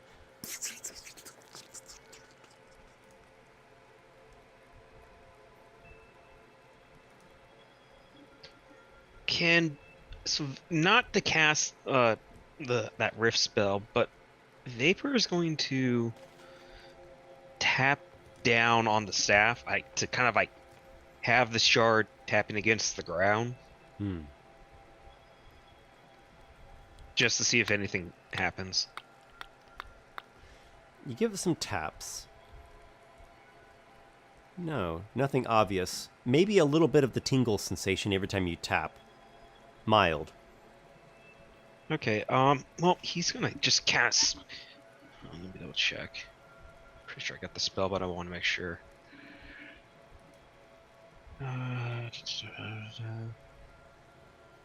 He's just gonna cast Detect Magic at a first level 1 spell. Okay. You reach out with arcane senses. here And in I this will cause a pit-like area. chaos wild magic surge for the shard. Ooh. And you cause a wild magic surge. Give it a roll. D100, sir. 38. So, magic. 1d6 fumbles controlled by the DM appear in unoccupied space, flumps within 60 feet of you, and are frightened of you. They vanish after 1 minute. It's Okay. kind of appropriate being I'm gonna underground. I'm gonna riff off this a little bit, so bear with Yeah. me. That's not gonna be 100% that, but it's gonna be very much inspired by that. Yes. So But it's Wizards of the Coast. You gotta do exactly you that. so you two get down into this kind of pit-like aperture, and Vapor immediately feels a strange tingling. He starts tapping the shard, and let me cast a spell. Why not? Let's just go ahead and wild magic surge this while I'm doing it. Yeah. There is a visual effect this time. Your detect magic is detecting magic. I'm not quite sure what school to relate it to. It might be sort of a mix of everything. Yeah, that would it make doesn't- sense. It doesn't seem like a spell placed on this, but just more like a latent magic, something innate. And then there's something that a visual effect, like a twisting or warping. At first, you think the rock is starting to move, like the rock wall of this pit. But then you realize it's not just the wall; it's like the actual space itself has this like warping, spiraling twist to it, and it's disorienting. It makes both your heads spin for a moment, and there's a bizarre effect as though you're like seeing through the apparent reality. And the atmosphere shifts quickly. It becomes warm, smells of pollens, and coming from some recess are little dragonfly winged, almost look like miniature elves, and their hairs are these fantastical colors, hues that are not natural to most people, and they're in the middle of just like devouring berries. They're just like gorging themselves on berries, and they got like berry juice all over their faces. And, they just like shriek and flitter away. But there's some sort of crevice that looks open. It's hard to tell, Vapor, if you've actually opened a crevice in that little cave pocket, or if it's actually like through space, and it's just like you wouldn't be walking ahead in the actual material plane, but walking into a fairy plane. Another plane. Oh my. Okay. What are these fairy tricks? Or did you do this, Vapor? Vapor kind of They looks at said us. this place was a crossing. I think I might have opened a door to the Feywilds. They said it was a crossing they hadn't opened yet. Did you do it? I think I have. Vapor, make a perception check. Right. Hold on. I believe I have inspiration because I will definitely be using it for this if I do. I do have it, so I will be using it. Okay. That was only one better as an 11. There's some far off sound like the birds tweeting. But not like any bird calls you've ever heard before.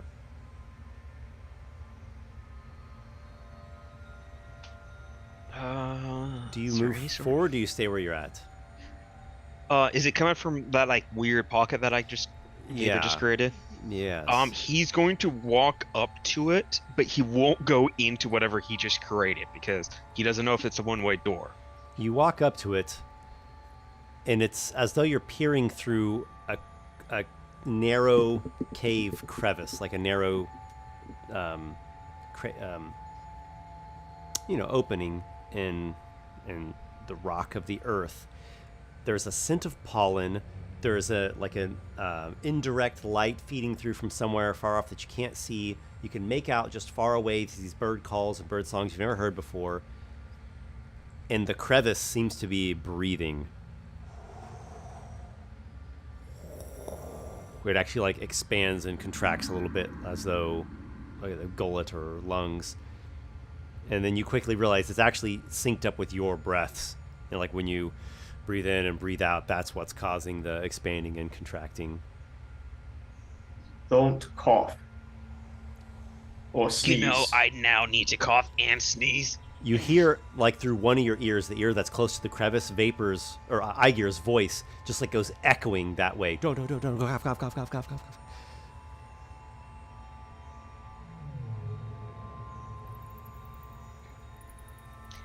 I'm trying to think, like, what would Vapor do here? I think he would... Is there any, like, small pebbles or chipped stone on the ground? Sure. Right, he's going to pick one up and toss it into this crevice. It's as though you just threw a stone into a lake. There's this, like, rippling effect. And then it goes, like, clacking through the crevice ahead of you. And you can hear it. The sound is... like it seems farther off. It sounds like something you're hearing, like echoing far away, even though it's like right in front of you where you threw this pebble. It passes through. Seems normal otherwise. The crevice is starting to... the expanding and contracting is starting to slow, like calming, and you even have this sense like this... like a powering down sort of feeling, and that Okay. like split through reality is starting to fade. You feel this would be your last moment to step through if you were to step through, but you also feel like if you did, it's going to be There's no closing coming behind back you. out. Yeah. Yeah. Vapor's not who stepping knows? through. He's just going to step back and just kind of watch it close back up if it does that, or whatever it does as you said, kind of powering down, because that's like he doesn't know what he could do. He was just trying something out just to see what might happen with him being a bit of a scientist. Sure. So imagine like experimenting someone with has stuff. taken a section of cloth, like a section of silk, and it got all like twisted and bunched up, and then now it like untwists and just goes Yeah, back. so and it's coming back out. everything just gets back to its regular firmness and presence of the actual material plane. Right, whatever Interesting. they're doing, they're not far off. They're very close. Perhaps when we're all done, I'll come back and see if I can aid them in actually Yes. opening that rift Maybe when this is completely. all over, it is much more worthwhile pursuit than anything going on in Barnacle. These days, I don't know what that place has become, or what it always was. We still have stuff we must finish in Barnacle, Aygir. We must make sure it is completely safe and secure from the giants. But yes, we must finish our business in the Claw. Yes. That's what it's called, the Claw, right? Where Balewander's lair is. Yeah, Or there might be something like something that. with, I think it's something's claw. I don't actually have the map open, and I've got Sure. a layout that I'm loath to disrupt. Meanwhile, Nokki and Walykos, the rock gnomes have done their erratic, compulsive. There was something I Obsessive. didn't want to interrupt. Oh, yeah, go I was ahead. going to just ritual cast detect magic so I could watch them work with detect magic going. Figured it would be a good use of time. This is Nokki right now, just Nokki, Oh, wow, interesting. So it takes you 10 minutes to ritual cast that, which is about the full extent of the ritual they've just performed. So you really just like get it at the tail end of it. I figured it might be exciting to see what happens at the moment of, So, the glinting effect that the crystalline growths are either refracting or maybe perhaps emanating, that echoes in the topaz what adorns the hilt of Aygir's sword.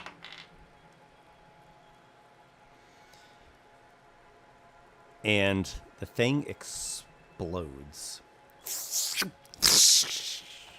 And it actually like damages you and Nokki and the gnomes that are there, and it like flings the gnomes back.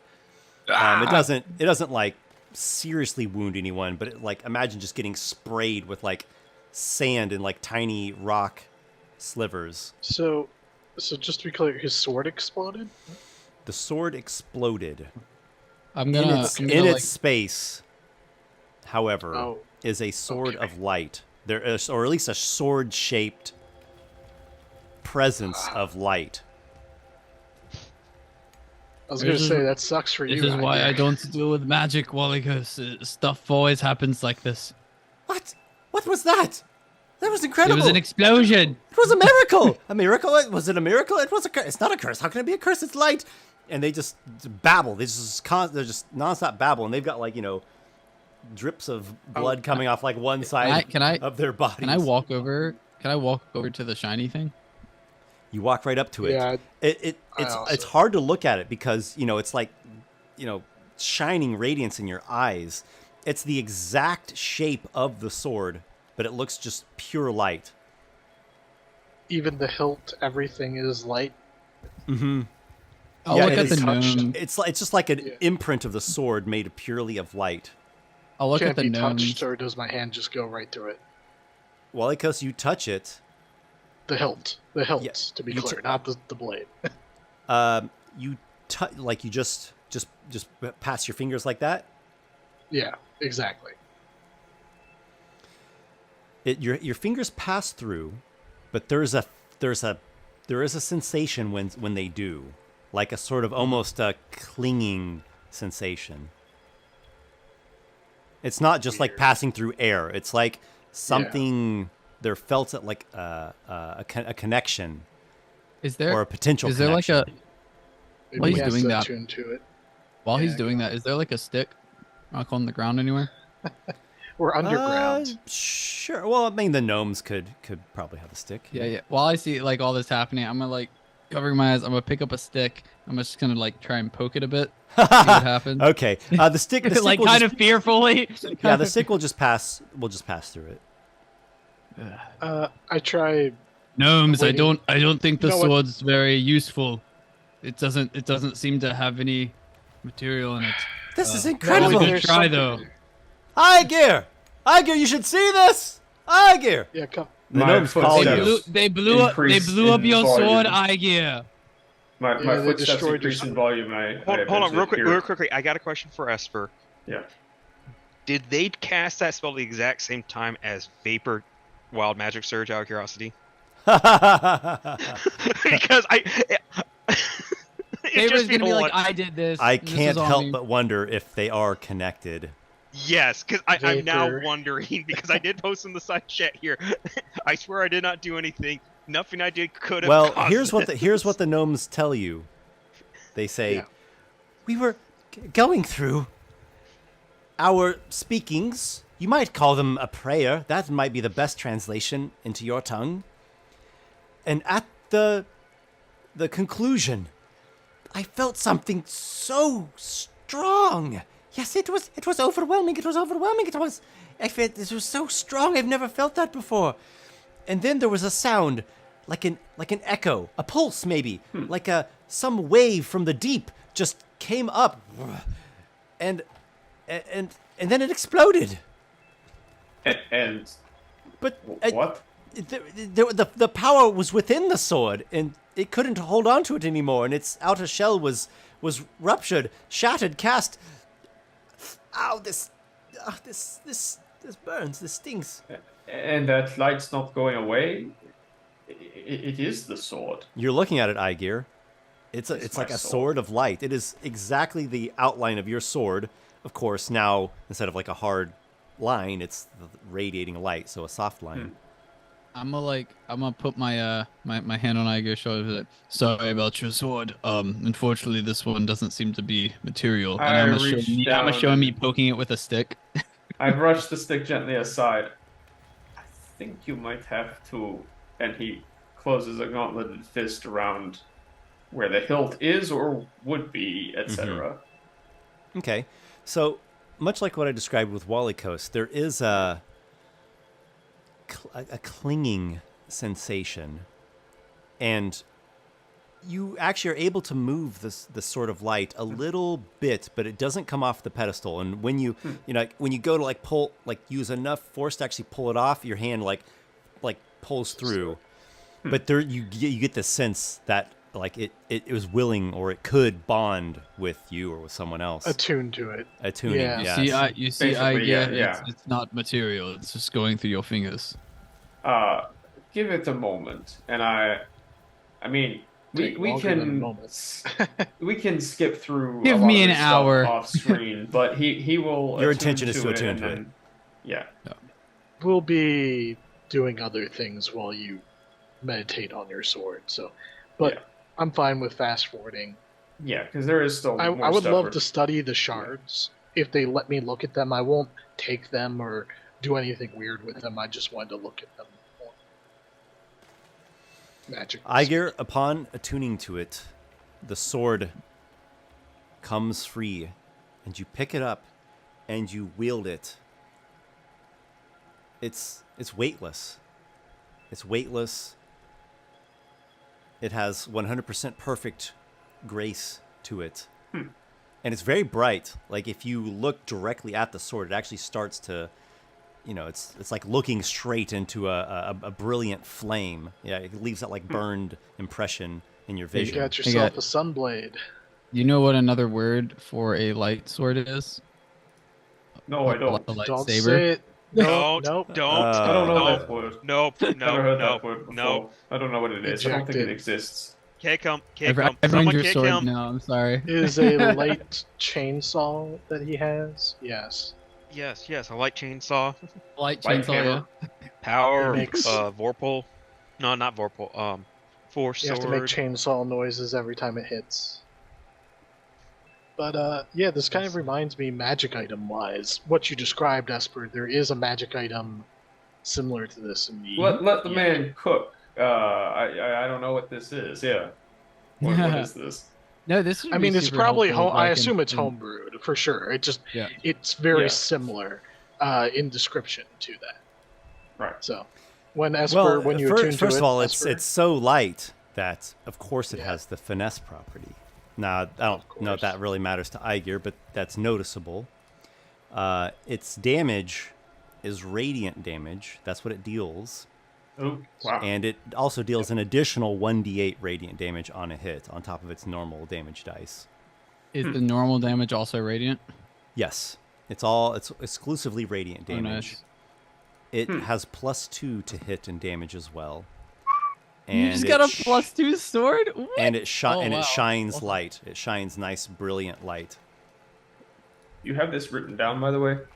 just to be Yeah. clear, is that extra 1d8 regardless of whether it's undead or not? Correct. Wow. What's the So that is normal homebrew. damage for it? Like the non plus the 1d8? D8 in one hand or D10 in two hands. It's a Oh, so it's a longsword. okay, a long, so a long Yeah. sword with a. Sorry. There's Yeah, a long, it's so the a exact +2 shape long of his sword. long Yeah. sword. There's a +2 long sword with, or not actually, with just +2 for hitting, and then +1d8 for damage. That's pretty good. Right. Yeah, no, it's real good. On top of what it already was? 1d8 plus 2. Or this It might be has- something we handle. it has off replaced. screen. It has Okay, replaced okay. all what it once was. That shell has been shattered into 100 pieces. I see. Can It's Vapor kind of find bright. any of those shards of that old sword? Just Yeah. out of curiosity. Can we yeah, do yeah. it- can we they're do just this again? There's like tiny little bits. Yeah, Vapor's gonna pick up like a couple of them and give them to Aygir. Oh, nice. He goes, perhaps you can incorporate this into a momentum on your armor. I think I can do exactly that. Yes, thank you. A couple slivers of steel, and one little tiny chunk of topaz. Yeah. Nokki will Okay. sort of like extend his like claws and be like, it would be nice to have something like that for these, but I don't know if I want my hands to explode. That wouldn't be very good. You have hands of No light. comments. Amazing weapons, but really bad for Yeah, no, picking like up as they're things, enchanting it, eating like and I'm just drinking. screaming and I'm just screaming in pain, and then like my Take hands are just 10 like d8 damage. Oh, I'm I so just have, hungry. someone just has to. No. Yeah, I get like a You squire. must eat and like they a just have to dog. feed me. Yeah, a squire just has to feed me every day. You know. You carry a feed bag around your neck. Gnomes, you have been very hospitable and you've helped Aygir quite a bit. But I think it's time we take our leave, unless there's something else that we need to do. Yes, you've been more than generous with your knowledge and Enchant. abilities. Does the sword have a I- sheath? I would extend to you similar pleasantries. I'm afraid we must tend to these wounds. Please go tend to your wounds. He We'll says visit you as like again. slivers of Yeah. steel are embedded into his face. Yeah. Yeah.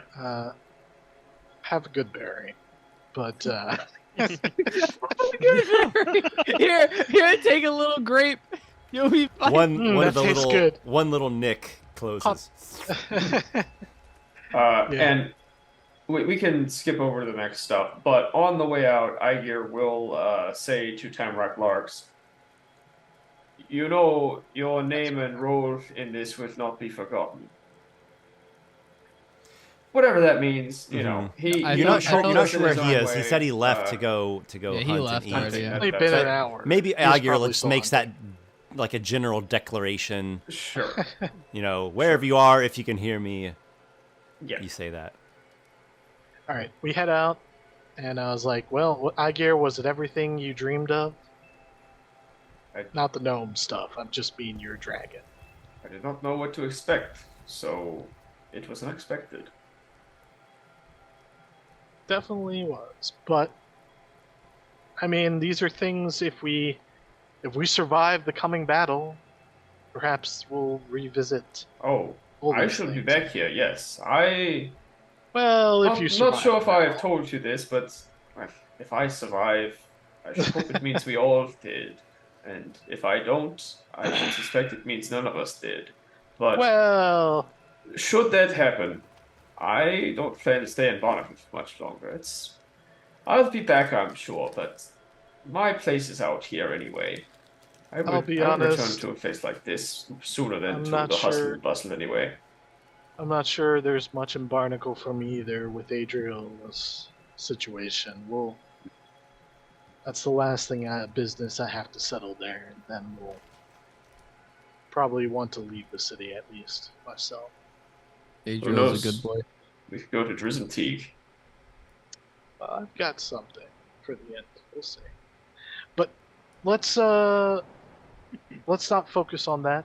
We have to get back to Yeah, let's skip Vapor's ahead to the next grandpa. part. Yeah, we don't need to Yep. actually roleplay through getting Okay. to there. well, unless you we all get a random have- encounter. You all have achieved one milestone Nice. Oh, it's so close. and a curious visit to this dragon's lair. You mount onto your kite sails and make the journey swiftly as you can back to the house of Mistral and Smoke, which is presided over by none other than Vapor's grandfather, Lord Ezrabat, a genie, an air genie, who, as you learned, is essentially under house arrest and has been for quite some time. Yep. Now, he said that he would be arranging for you all contact with a certain Zephyrion, an elemental lord, as he called him. And upon your return, Lord Ezrabat confirms that he has made the arrangement. Well, welcome back. It looks like you all didn't get devoured by a dragon, so that's something. I managed to make contact with Lord Zephyrion, And he sent word as to the terms of his grand game, the Storms Contest. It is a wager. You must choose if you will make this gamble. If you agree, it will take place at his Sky Spire Palace. Lay it on us. Tell us what this gamble entails. He passes over to you a letter, a fine piece of parchment that does not look to be exactly the type of parchment that is produced in Haven Isle. Seems like it came from somewhere else. Fine quality. It says the following. There is a contest that Lord Zephyrion has put out as a challenge. You all could accept this challenge. Others could accept this challenge. It is a challenge that he has decreed as Lord of Skyspire Palace. The contest is called the Storming of the Four Towers. Or, I'm sorry, Storming the Four Towers. Storming the Four Towers. And he spells out some rules. Because if you're going to be wagering, you need to know what the rules are. So first of all, what is being wagered? Well, he would be wagering a spell scroll of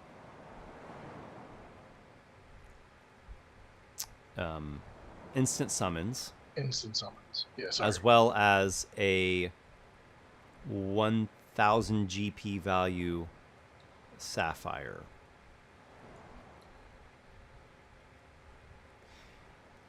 You all would then be required to wager 6,000 gold pieces, either money or that equivalent value in valuables.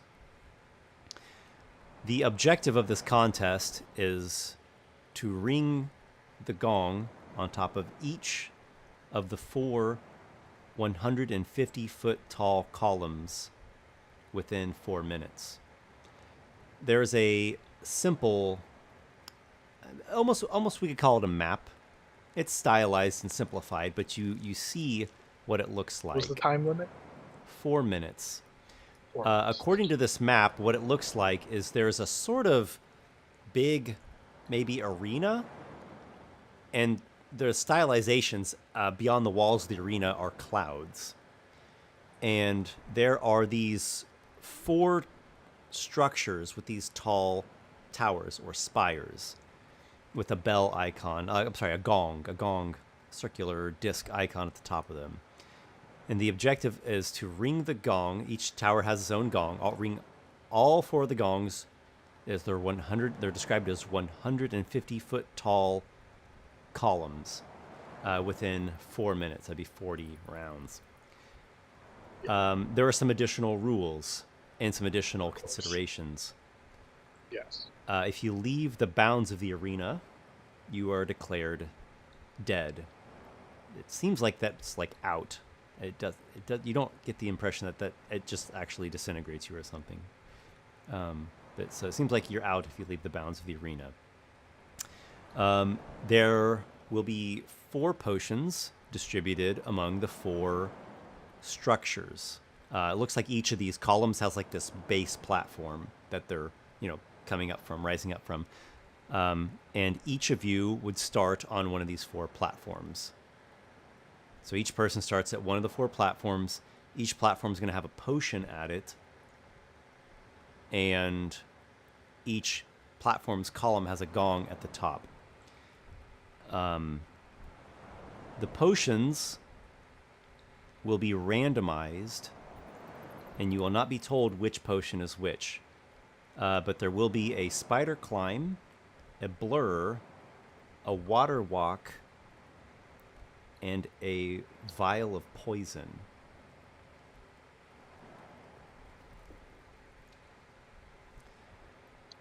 You must begin the challenge without any current spells or activated magical effects.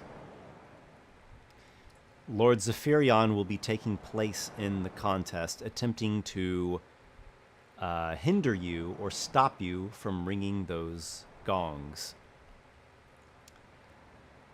What is his limitations? None are noted on there. So he can use magic, he can use physical force. The way that pretty Vapor's wide. grandfather describes him is that he is an elemental lord, like a greater air elemental sort of creature. And he says he flies with a great swiftness. He moves very fast. He acts quickly. He has a number of spells. They get up to pretty powerful. The idea of the game is not mortal combat. It's not that he's trying to kill you. But it would be dangerous. That possibility would be there, even though it's not specifically trying to kill somebody. I understand. It gets better, though. The arena itself is known as the Arena of Storms. There is a continuous violent storm in this area with howling winds, constant thunder, and lightning.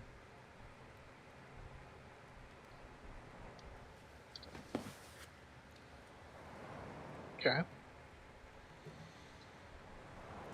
I think that's it.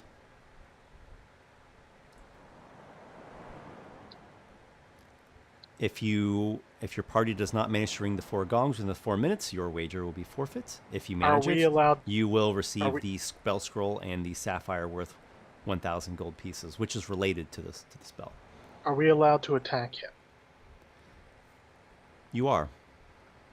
Yes. And if we should defeat him in some fashion, obviously we're not trying to kill him either. Again, if we can it's incapacitate not a him- mortal combat. The objective is not Correct. to kill your opponent. The objective is to prevent them from ringing the If gongs I can- or to achieve ringing them. if I can incapacitate him, then that seems, like a pretty good way to stop him from Right. stopping us. Yeah, and Vapor's grandfather is helping you understand all this because he's familiar with this Lord Zephyrian and his This games. contest. So, let's just give a couple of hypotheticals. One is someone has drank the spider climb potion and is climbing up the column, and then on his turn he just flies right up to you and just tries to throw you off the tower. Yeah, that seems legit. If you're I would fragile, expect him to do that. fragile's not the right word, but if you're not resistant enough to survive that fall, that could be oops. But he's not going to sit there and choke you until you die. That's not what his intention is. Or if you were wounded and his choice was, hit this guy and keep him from ringing the gong, he would knock you out. It would be an intentionally non-lethal blow. Esper, I didn't hear anything said about how the gongs had to be rung. Do we have to each gong use has melee? Each gong has a mallet. Okay, Yeah. but we have to use the mallet to ring the gong? Yeah, it takes an action. You take the mallet and go boom. What if we used a hypothetical situation here again? What if we used an agent like a summon to take the mallet and ring the gong? You yourself or one of your party members has to physically strike it with the mallet. So it has to be one of us. Yep. Okay. But any we of can you, use one person could strike all 4 gongs, or each of you could strike 1 gong apiece. But it has to physically be you grasping the mallet, hitting it. Does he know if teleportation is allowed? Yes. Vapors, as Lord Ezrabet says, you can use all of your magic, your spells, your magic items. I just wanted to make sure he wasn't gonna... Zephyrian does have abjurations, though, counter spells and dispel magic and things of that sort. Correct. Okay. And he reiterates that he acts very quickly.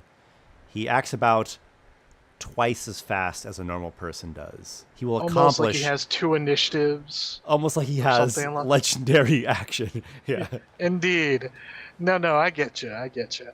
And even with counter spells and stuff, there are ways if he doesn't have a reaction.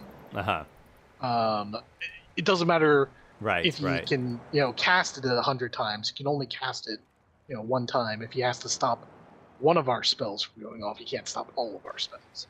Yeah, Ezrabat says if you guys take part in this, he is going to be participating in the wager, and he's going to be like doing a bet on you guys winning because he thinks you guys can do it. I think that's a wise bet for him. I think we can do okay. this. Yeah, I think so too. We have a lot of tricks. Hell, I don't even need magic in spider climbing. I can climb at a climb speed equal to my speed. Yeah. So I think if there's a way to figure out which vial's poison, we need to give that to Vapor, because Vapor would be probably the best one to tank it because of Troll's blood. Well, I mean, I don't think anybody is like making. We don't us need the have to- potions. Yeah. Well, if it's required of us to drink the potions, it sounds like we didn't have to, but it's like an option. Let's take a few minutes just to kind of pre-game it, and then I think we can probably get either started or in position to start it, whatever Esper feels comfortable with. I think, honestly, it's only 150 foot tall pedestals. That's like... I got one question. How far spread out are these towers from each other? Yes, that is very important for counterspell purposes and things. It's a pretty big arena. So the distance between them is pretty, noticeable. I can actually tell you though. Yeah, so, can we see the arena? Can you show it to us in some form? Yeah, actually, I can. Yeah, I can. What I'll do is I'll just pull up the actual battle map because if you don't mind, that would be fantastic. You've been given a representation of it already. Plus, Ezrabot can be explaining things to you as he's familiar with it. So let me bring this up here. This will be fun for the audience to look at and think about. For we are probably playing on Sunday, so this will be not long before we have to. Okay. And so then to answer your question, here are these columns or towers. So like from the edge of this one to the edge of that one, that's 95 feet. Okay. That one to that one's 125. That one to that one's 130. 130. Well, that's good. 5. And there, I went ahead and I can put tokens down here. He's going to have a lot of trouble counterspelling all of us because none of those are within 60 feet of each other. I should point out, says Ezrabot, that part about a continuous violent storm should not be underestimated. Oh, the force that it bears is tremendous. The thing about the storm is it is indeed dangerous. And probably not so much to him because he is an elemental lord. It's dangerous to us. Yes. But our magics are quite capable of mitigating a lot of things. My magics are tied to nature as well. Vapor has ways of crossing great spaces very quickly. Nokki, I would hope that you have some climbing tricks up your sleeve. I think you probably do. I have ability to climb quite well, actually. I'm hoping he might underestimate you or focus on you and waste his efforts trying to pull you off the tower as you cling to like a spider. Yeah. Out of game, I have a climbing speed because I have my my bestial stuff. Yeah. So I'll be honest. This challenge is very well tailored. Like we're suited very well. I think we have multiple options on how to attack this. As long as Nokki doesn't get hit with like some intelligence saving throw or something. If I get knocked off, like honestly, I have multiple ways of moving myself.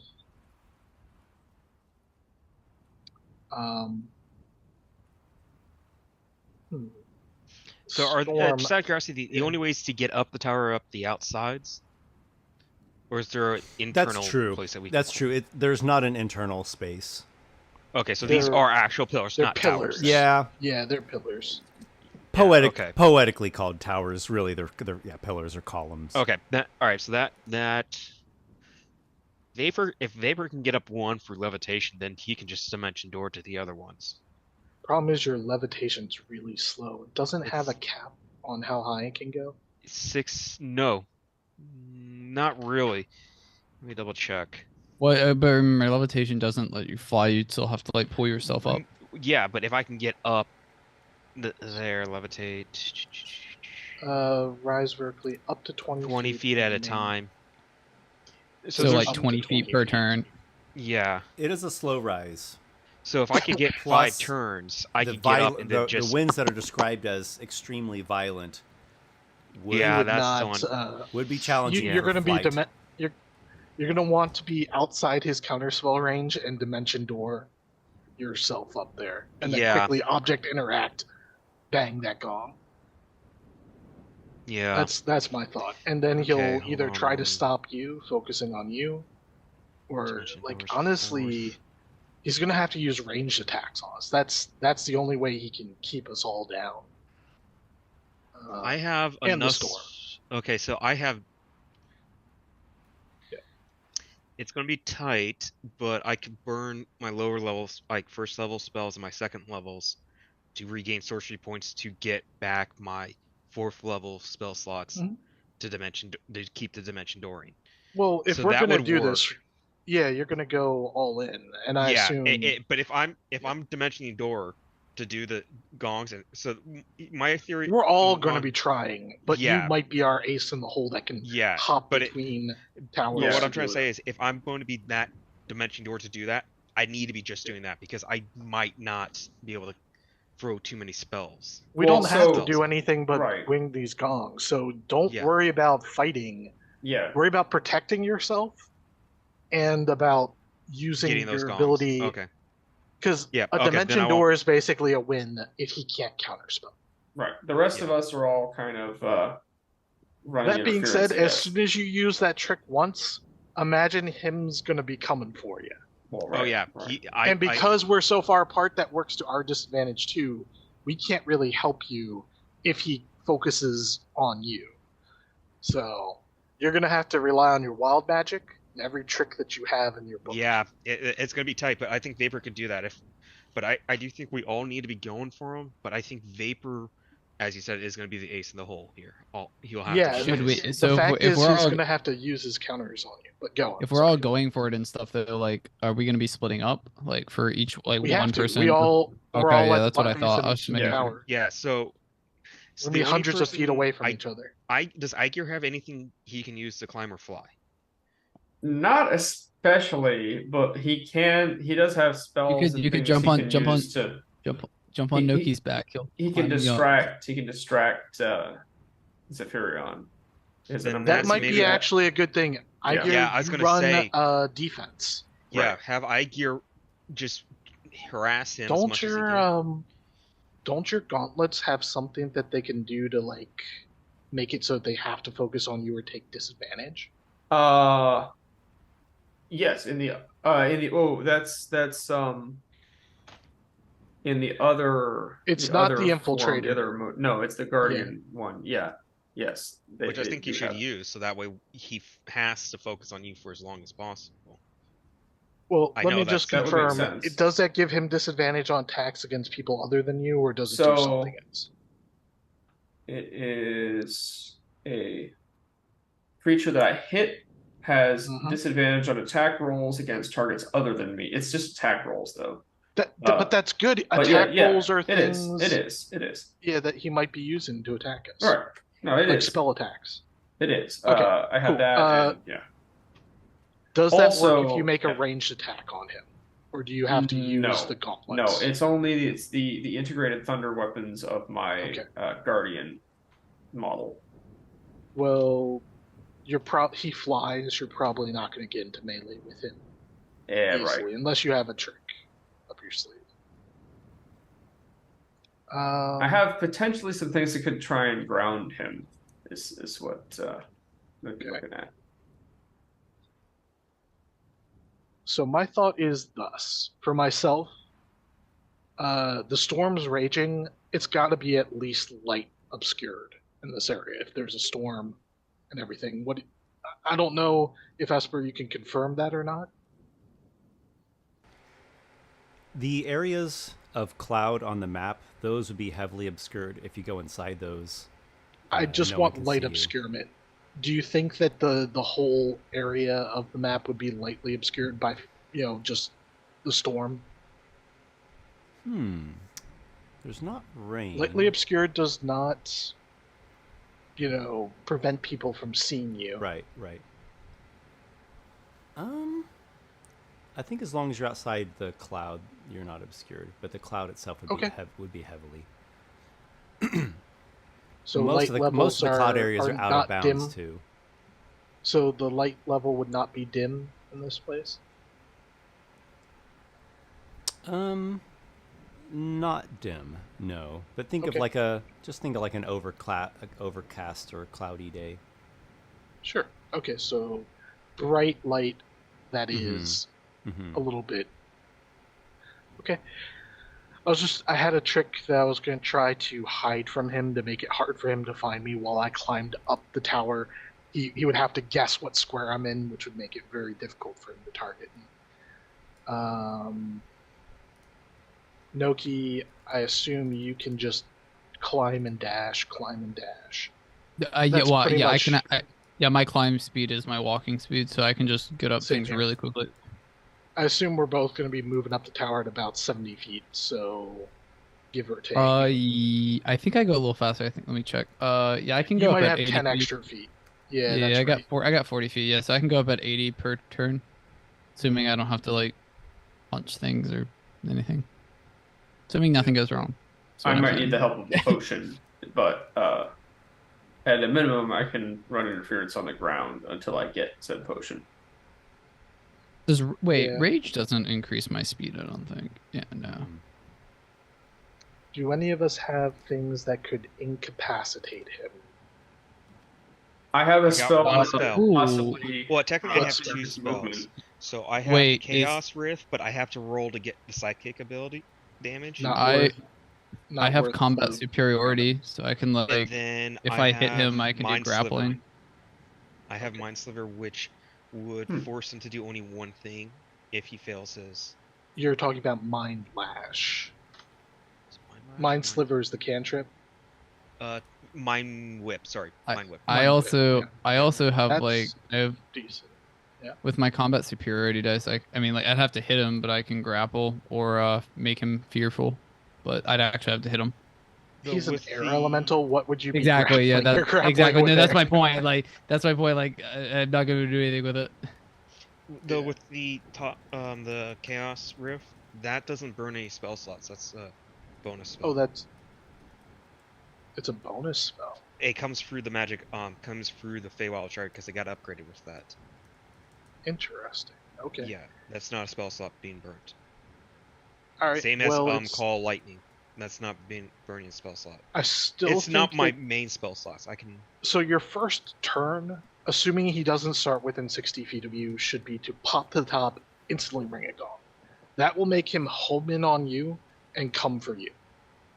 Then you can do all your other stuff. Like, I wouldn't try to out counterspell him spell no. for spell. No, I would just- I got. Yeah. Do a spell battle. He's not going to kill you, probably. He's just going to shut you down. And that will Yeah. give us. We need probably about 3 rounds, realistically, of uninterrupted, no interference, no storm knocking us off to complete Right. this.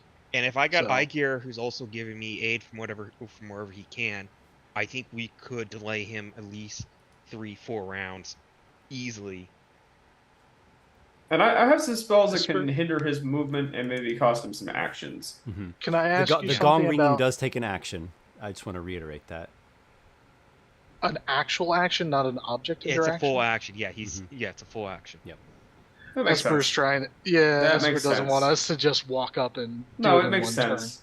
It makes Yeah. like actual sense to you have to pick up a mallet and do the whole thing. It's more than just a little fiddly thing. turn. Okay. Yeah, it does Well- make sense. That's an action. Yeah. Maybe you should wait on the ground until we get closer. Let him go after one of us, and then teleport to the top so that there's no chance for him to get back to you. Or he would have to spend all of his you know, That would be a good Yeah, plan. legendary that's what I'm movements thinking. to get to That's you. what I'm thinking is Have one of us act like, oh, I'm gonna fly. I'm gonna fly. Look at me, I can fly. And then Vapor. Question, Esper. Do you think that Zephyr Strike, the first level spell, can be activated even if I don't make a weapon attack on my turn, just for the extra movement speed? If you could take a look at that spell for a minute. Oh, It says once before the spell ends, you can give yourself advantage on one weapon attack roll on your turn. The attack deals an extra 1d8 force damage on a hit. Whether you hit or miss, your walking speed increases by 30 feet. Fully okay. I'm It just sounds wondering like, if I sounds can like just. you can. Yeah. Does anyone I have don't- haste? Yeah, I don't mind you can give yourself burning advantage that on spell. one weapon attack on your turn. Nothing So says that you'd you be- you'd have be to like- make the attack. Yeah, I would say this, like, the strict interpretation of it is, yes, you have to make an attack. I personally don't feel a need to be that super strict because I'm all using you're a doing, spell slot. yeah, you're for just taking extra advantage of the movement. little one-turn movement burst, and you're not getting the bonus on the attack. So He's basically it's using actually it like a not mini giving haste. you more; it's giving you less. So Correct. But it still does the thing that whether it hits or misses, I get that. So yeah, I appreciate you interpreting that. it's yeah, that You could would just be like you helpful. could just it's like fine. It's not something that I would get worked up about. Cool. All right. I'm ready to start this challenge. I think I have a grip on how it's going to go. I'm not saying we're going to finish it obviously today, but I'm fine if Esper wants to get everything in place for round one. All right. So you all, Wait, have we decided which gongs each of us are going after? I think they randomly place which us. platform you are at is going to be randomly assigned. Oh, that's right. That's right. Yeah. Sorry. Yeah. Yep. And you're each are going to begin with a potion just right next to you on the platform. Like you could just pick it right up at like just right next to you at your feet or whatever. It's just a actually healing it's potion? probably on like a little table or stand by your Before we side. begin, I want to go to Nokki, if you don't mind a quick scene. I'll say, Nokki, I appreciate you helping us with all this. I know that you probably stand around wondering what to do to help us while we're dealing with magic and swords and dragons and things. But when we fight Balevonder, I want you there. I appreciate you. And here, I want you to have this. This belonged to my friend Adriel. And I hand you the belt. I will. I'll take it. Oh, this will actually be quite useful for me. I appreciate that, Walykos, and I'll put my hand on your shoulder, and I will stand with you in the vanguard in the fight against Belvandor. I will have your back, no matter what. Well, may it serve you well. And hope that this is something that we'll be doing. Yeah, I hope that we do get to face Balevandor and don't die in the end. You can see your daughter again. I'd like to meet her someday, perhaps. I'd love to introduce you and everyone to her if we get the chance, but I am an optimist. I feel like we will win. We're not going to lose to these dirty giants. Good. Well, with that in mind, let's get to it. Esper, sorry, Right. I wanted to do a little scene for Nice. handing off No, the belt. that's So good. this is it's a +2 to strength. Correct, but it's like whatever your strength is, +2. It doesn't That means set your I have strength. I have a 22 22. strength now. It's nice. better Nice. than was the one that sets you to 21 Hill Giant strength. Yeah, I think Hill Giant. Yep. sets you to I 21. would definitely Yep, need the Hill Giant. +2 to get that extra benefit. Yeah. Well, now I'm very strong now. Like as I put it on, my muscles like bulge and like. Very It nice. probably feels very natural. Like your giant blood probably like feels invigorated by this belt. Mm-hmm. No, definitely. Yeah. All right, and I'm ready. Let's do this. And Okay. watch it be that you only survive this by a +1 strength. You know, I like know, he's, I like, know. trying to It'll be pull- amazing. It would, and the belt just gives you that extra grit to hang on. it would be amazing. Yeah, I feel it coming. And watch me lose a strength roll by Because- by 1. yeah, because you I'll gave be it like, to if me. only I didn't give the belt. Yeah. Nah, it's fine. My dex is good. That doesn't help with climbing though. Quite true. I have a climb speed.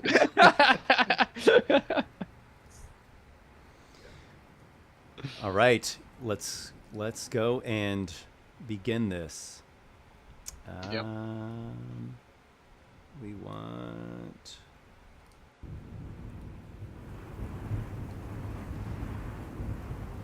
Lord Ezrabat takes you to the, we'll call it a foyer, the like entry chamber of the Palace of Mistral and Smoke. Here's my bet. Please make sure that it is placed on your party. And he hands you like a nice, sizable, polished diamond that must have some pretty good value to it. And he's actually making a bet. There will be others in attendance of this great game that dwell in this Sky Spire Palace. Do you all have your wager ready? I and available? have 700 gold personally on my sheet. But what do you guys? I have. Sorry, I was like adding my giant belt to my inventory. Let me check. We'll probably got need some 200 collateral. Well, I've got 210 gold on me, but I also have 2 pearls that are each worth, I think, 100 gold pieces. So I've got 400. 400. Oh yeah, about to 400 on me. 1,100. That's all we need, right? I have 4,000. No, we need gold. 6,000. Oh, I I thought we have- only needed 1,000. Oh, Yeah. never mind. 6,000. I have 400 gold myself and gave most everything else to a dragon just now. That's fine. All right. So you put in your 400. We're up to 1,500. I have an elemental Or what gem have of you air. got? Okay, so Let's I get all the have- gold piled up, then we'll start with the magic item collaterals. I got a 160. There, give me a second. I got a double check. I'm imagining like our I got characters just like 162. Can you even I round got it to 200 by chance? I got a pearl. I don't know the worth of the pearl. it's gonna be Pearls 100. usually 100. It's the same. It's the same pearl so that I that's- have. It's so for you- identify. Yeah, you use Yes, it for yes, yes. identifying. And So- then I got a bunch of random items that could probably be added into it that would add up. Let's call your kick in about 200, one for the pearl, 100, and then 100 of yours. So we're up to 70 in gem or pearls and cash value, 1,700. We need 4,300 more. Let's look at what we've got to offer. How much more Now, do we need? Esper, if we wager something, we can't use it. Is that how this works? Or can we use our items? It's just they'll be You could taken from us. Yeah, you could use That it. is a good question. We still Okay. use our items. Okay. Yeah. So I Like actually have- Aygir could theoretically wager his sword, and that would cover The the whole thing, and then some. Yeah. But if you guys But lost, also, Hey, nope. yeah, but Hey, also Aygir, no. you wanna Come on, wager Tiger, that take one for really the team. cool We're gonna silver? win anyways. It's not like we're gonna lose, right? Esper, what is the value of a scroll of gaseous form, a scroll of elemental weapon, and a 3rd level cure wounds scroll? Each 250. What So about that's a 3 scroll of fireball? 250, so 7 750. 750. Yeah. What about It's my still ooze whip small plus potatoes. Yeah. Your what? 1? My ooze whip plus 1. I have an Oh ooze yeah, whip. he has ooze whip plus 1. That's at least 1,000. I also have 10 unidentified magic crossbow bolts. Or actually, I'm not sure that they're magic for sure because they're unidentified. Where but did you get them? Those were found in the same chamber as my sword in the end of the Trial of Thrait's Gauntlet. This is gonna be so Okay. unfortunate if we lose because we're gonna lose so much stuff. Put 500 value on the ooze whip. Okay. So that's 1250 from the ooze whip and those three. So we're at what? How much right now? 2,000 something. If that's 1250, then we're at 2,950. 2,950. Add another About- 250 for the fireball squirrel. I What also about- have on. Are you Amber keeping track of Heart- the numbers here, Walykos? Yeah, I am. Okay. What about the elemental gem of air? 200. All right, we're at 334. 250. 250. Let's just put a one big 250. thing. Add another. I think it's better if we just do the light Like sword. one- Honestly. Yeah, so either the light sword or how much is my armor worth? Like, I assume. Like that armor's boots of pretty leaping good. and striding. I'd be willing to give those up. How much What is it? those worth, Esper? Yeah. Are we still nickel and diming our way there? 400. It's only 400. I thought that'd be more. Okay. We need something Just that's you- rare. Lightsaber. My Use the armor- lightsaber. My armor my is half plate armor of is fire rare. resistance. Yeah. Yeah. Esper, what's the armor of psychic and fire resistance studded leather of dragon hide worth? Would that cover it? Maybe. 2,000. That's just cover. Oh wow. 2,000. Okay. Yeah. That We still need 2,000 more. All right, so we're almost there. With everything that we've listed so far, with the boots of striding, you said that was worth 200. 400? 400. 400. 400. Okay. 400. We're 200 away.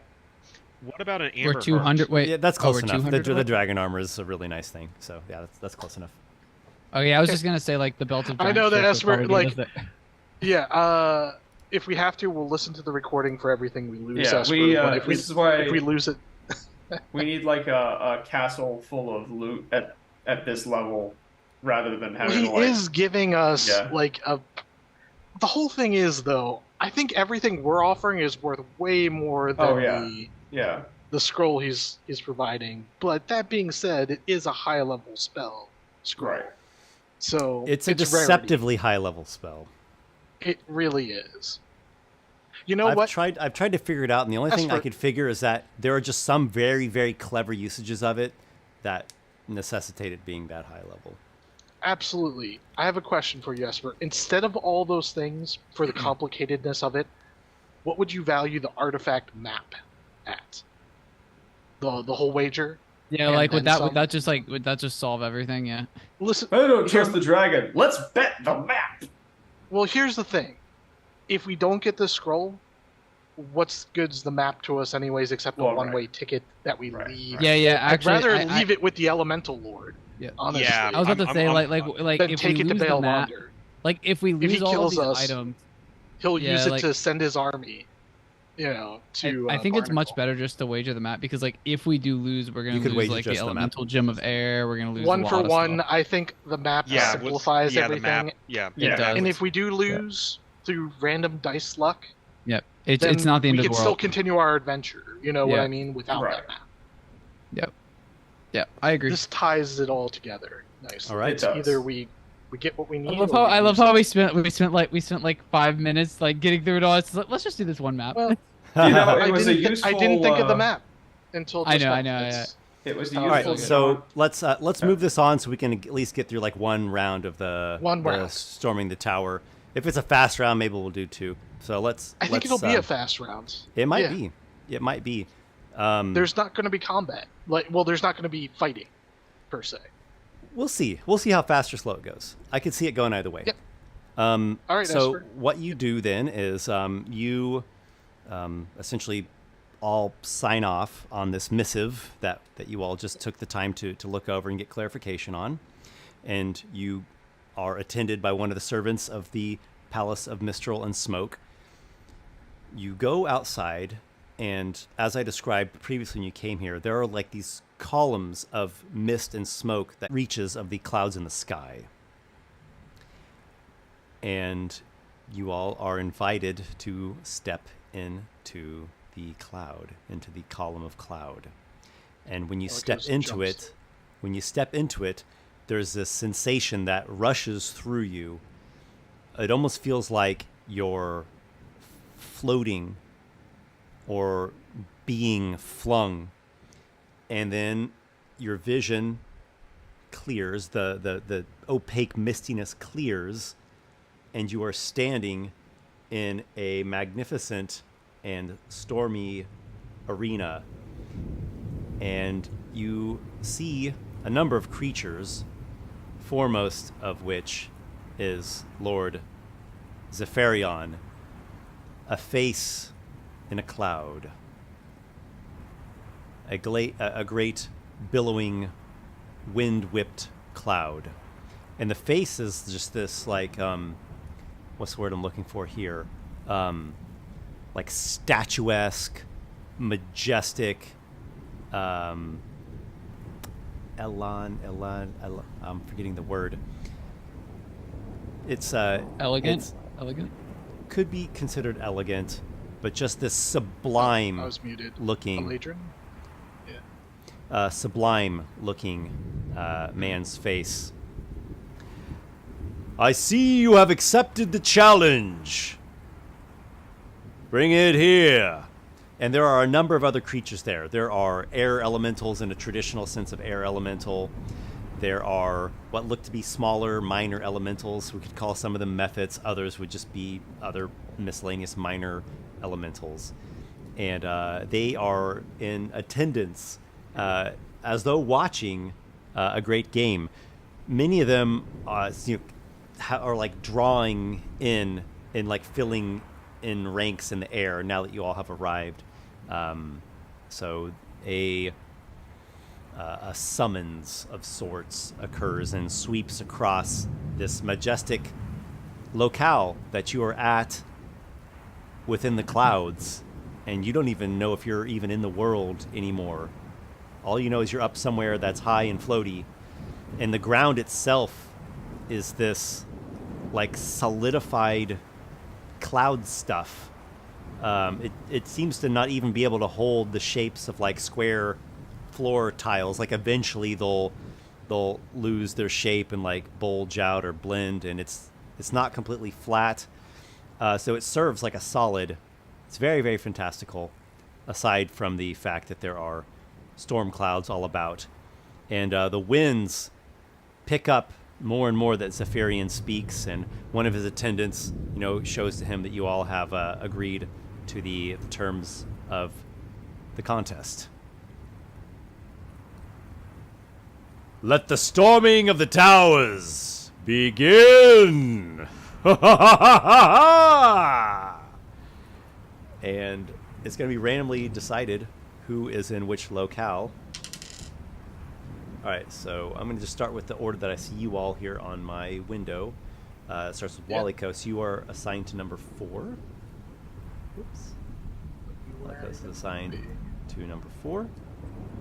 And then we have Vapor is assigned to 3. Here. And then Nokki is assigned to 2. Of course, we have to be on the side closest to him.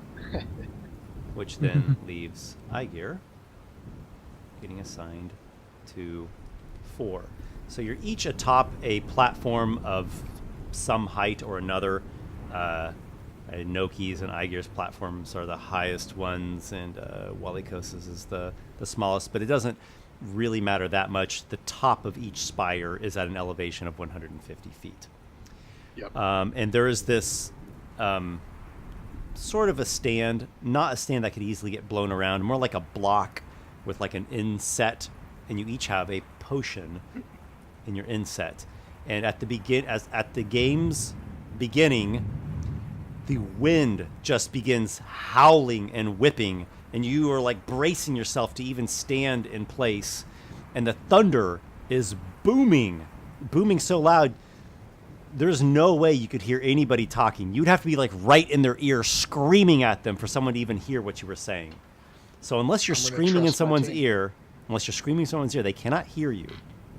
Just to be clear, would telepathic bond have been fine to put up since it lasts for an hour. There was before there was a stipulation that you cannot Yeah. begin with spells.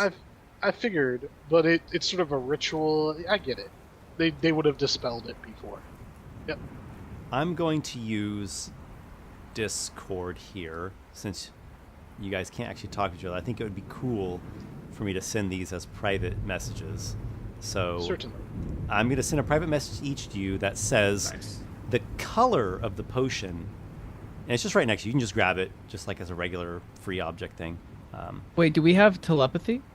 You do not. No, we do not. Specifically because I asked whether or not we could have ritual cast that before. Gotcha. Just because it has such a huge... I'm messaging each of you, and the message is going to say the color of the potion's liquid, and on the cork, there are letters in common. So, Aygir, that's what yours is colored as and what it says. And then number 2 helped you is find me. Nokki. So don't say it out loud unless it's a situation where someone can actually in-game hear you. Cool. Okay, Nokki. Fog of War, this Esper. Yeah. There's Nokki's. And then 3 is Vapor. Is it not? Yeah, 3 is Vapor. Okay. Say, this arena looks very foggy.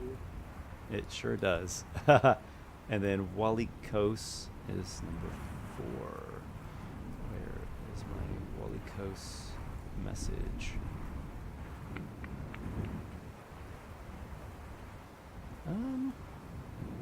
And these are potions, right? That you said.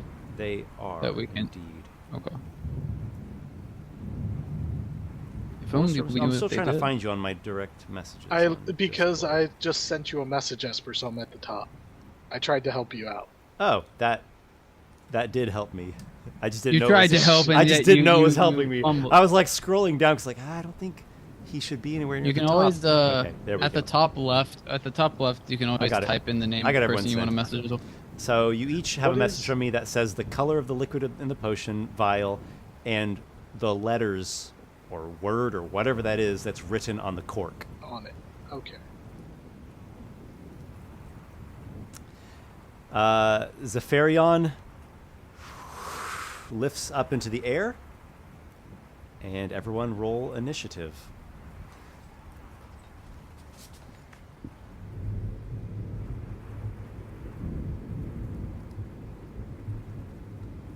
Initiative. Right. Go ahead. Yep, go ahead and give an initiative roll. 24 Vapor. That's Hey. quite good. Way to go, Vapor. 18 Not bad. for Walykos. Mine's not rolling. 1 second. Oh, there we go. 14 for Nokki. Okay. 20, 18, 14, What does Aygir have? 18. Aygir and Walykos both have 18. I think Walykos will go Oh, right. for Aygir. Yeah. My dex is Okay. 16, so. Some good rolls on initiative there. Some good rolls on initiative. Lord Zephyrion has lifted up into the air. He's kind of at the same elevation at the tops of the columns. The sky is a violent storm, and there are winds howling and whipping. You're bracing yourself to keep from even getting blown over. Flight would seem precarious. Vapor, it is your turn. Okay. Give me 1 second. Double check. No, okay, that's definitely out of reach. Alright. He's 150 feet up. He is not 60 feet to you, at least.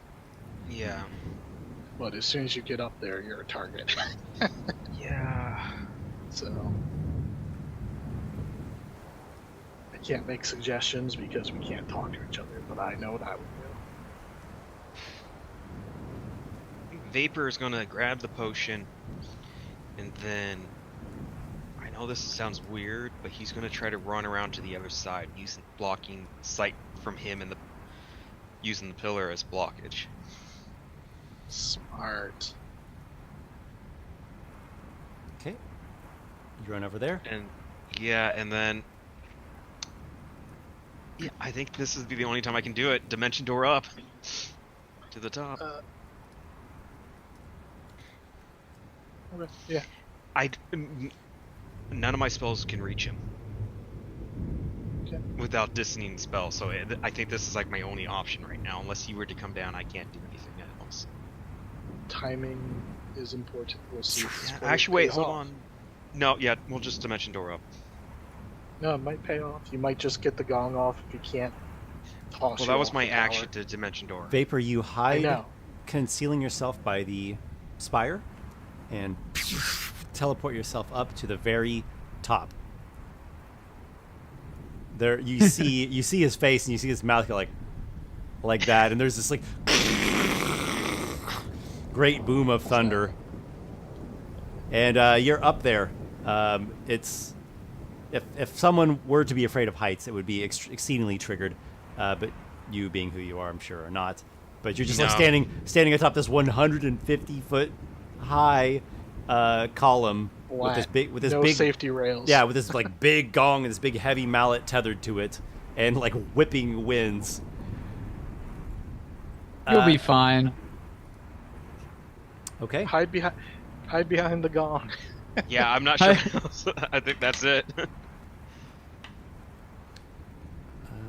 Okay. If only it didn't take an action to do it, just like teleport, gong, done. I know. A crack of lightning comes down from the clouds above. Oh. Never mind. No, you're good. Down from the clouds above at Nokki.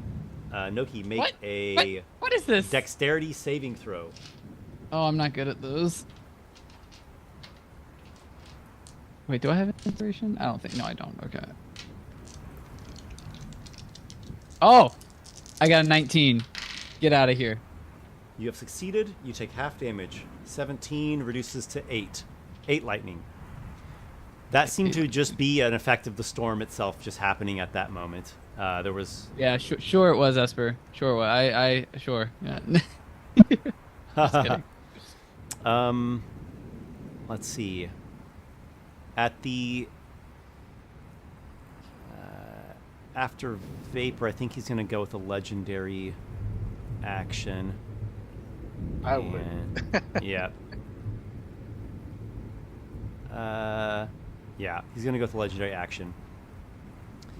Aygir, he does this like forceful gesture, and the wind begins to like circle around you, and it's trying to like fling you, like pull you off. It's like a whirlwind type effect. Make a strength saving throw.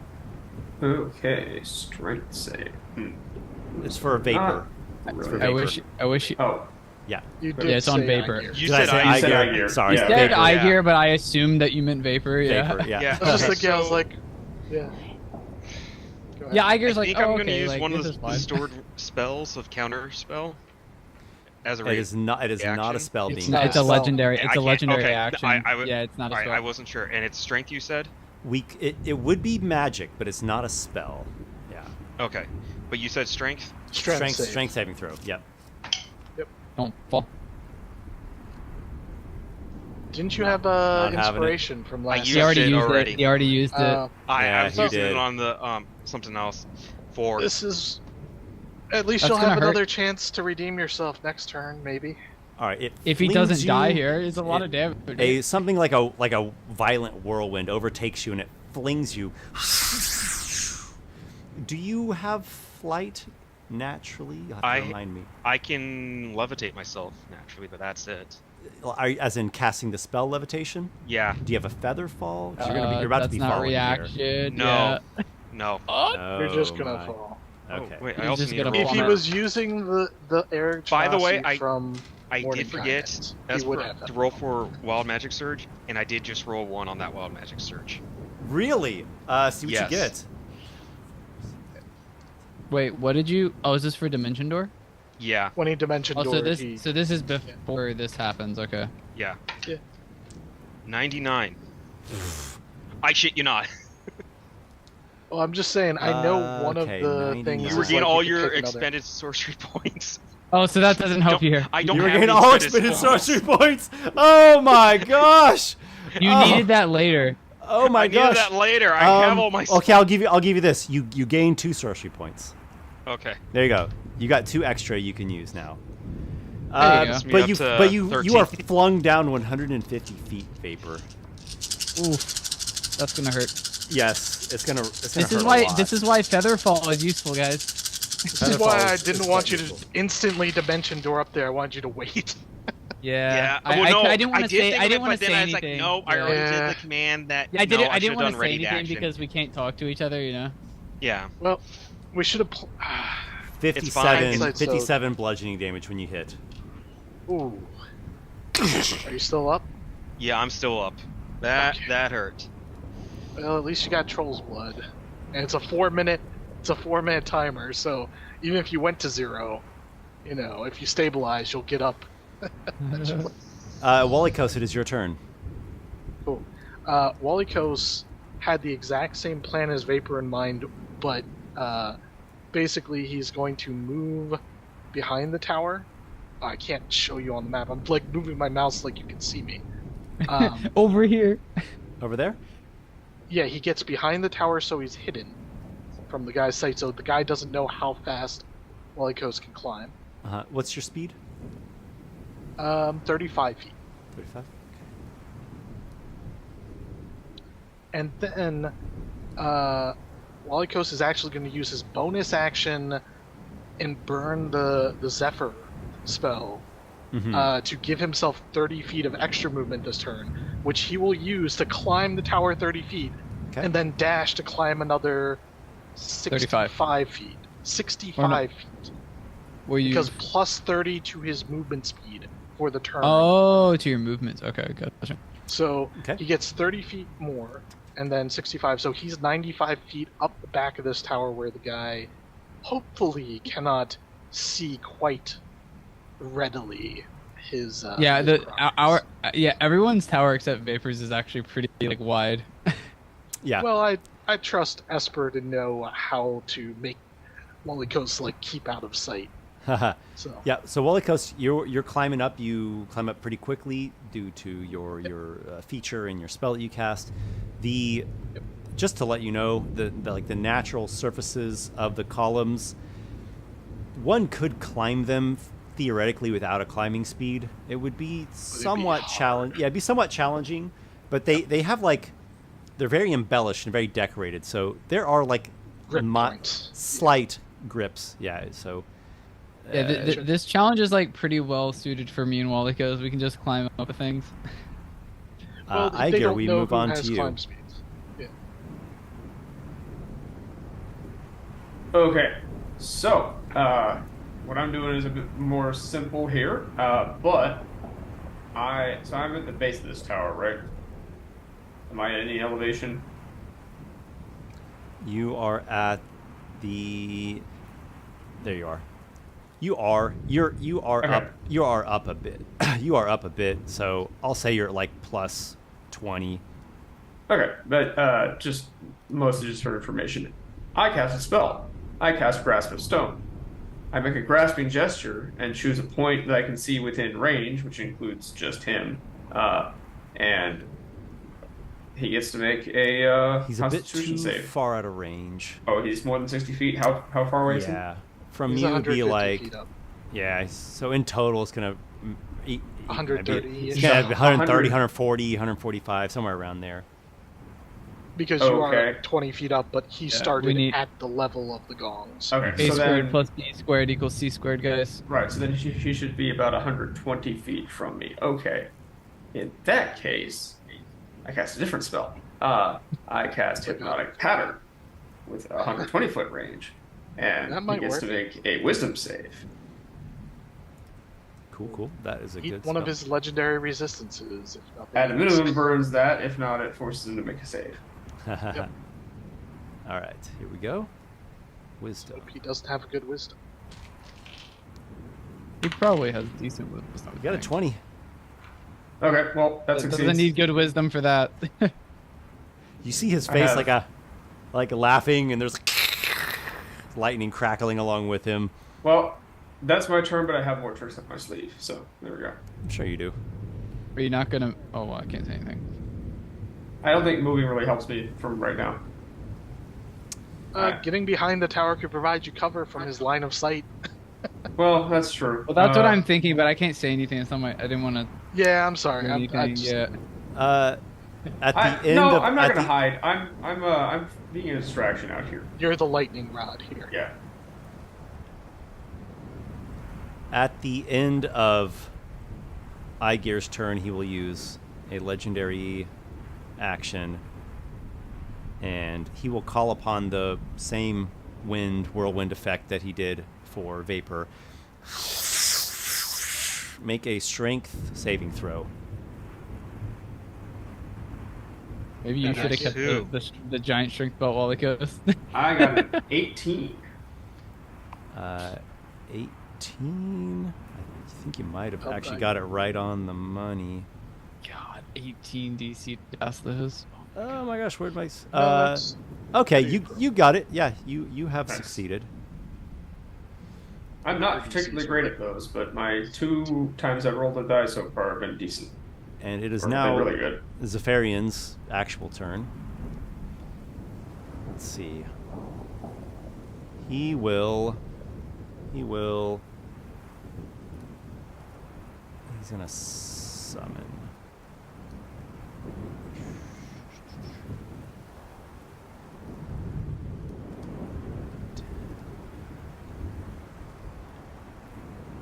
Okay. He moves a bit, and Yes. then he's just gonna move back, but he just moves a Okay. bit to get a little closer to put the summon out closer to Walykos. You You can't see him. see where I'm at though. You see that when he But yeah. he flies exceedingly fast, Of course. like air elemental type speeds, really really fast stuff. Yeah, they're and, super fast. He places, he conjures into existence an air elemental, which Now, I have a question. would Where does be he at conjure it? plus 90 feet. How would he know them at 90 feet if I'm on the other side of the tower? He put it as far down as he could, given his elevation. Couldn't he summon it at like 30 feet or something? If it's, I would say if it's not something your character's actively trying to figure out, and if it's just speculation in Okay. your own head, I'll probably keep my mouth. I'll Sure. silence my tongue to not break Okay. the great veil of mystery. Sure. So that's he has a Lord way of Zephyrian. Lord Zephyrian. Air Elemental enters into initiative at its initiative. Zephyrian goes back to his starting position. He flies exceptionally quick. It is Nokki's turn now. All right. I do have a quick question. I think we talked about this before. You have a looser way of rage working, right? So like I can use rage and like keep it even though I'm not technically hitting things, or Mm-hmm. Yeah, what I say is as long as you're involved in offensive actions, I'm not such a stickler that you like literally have to make an attack roll every turn. Yeah.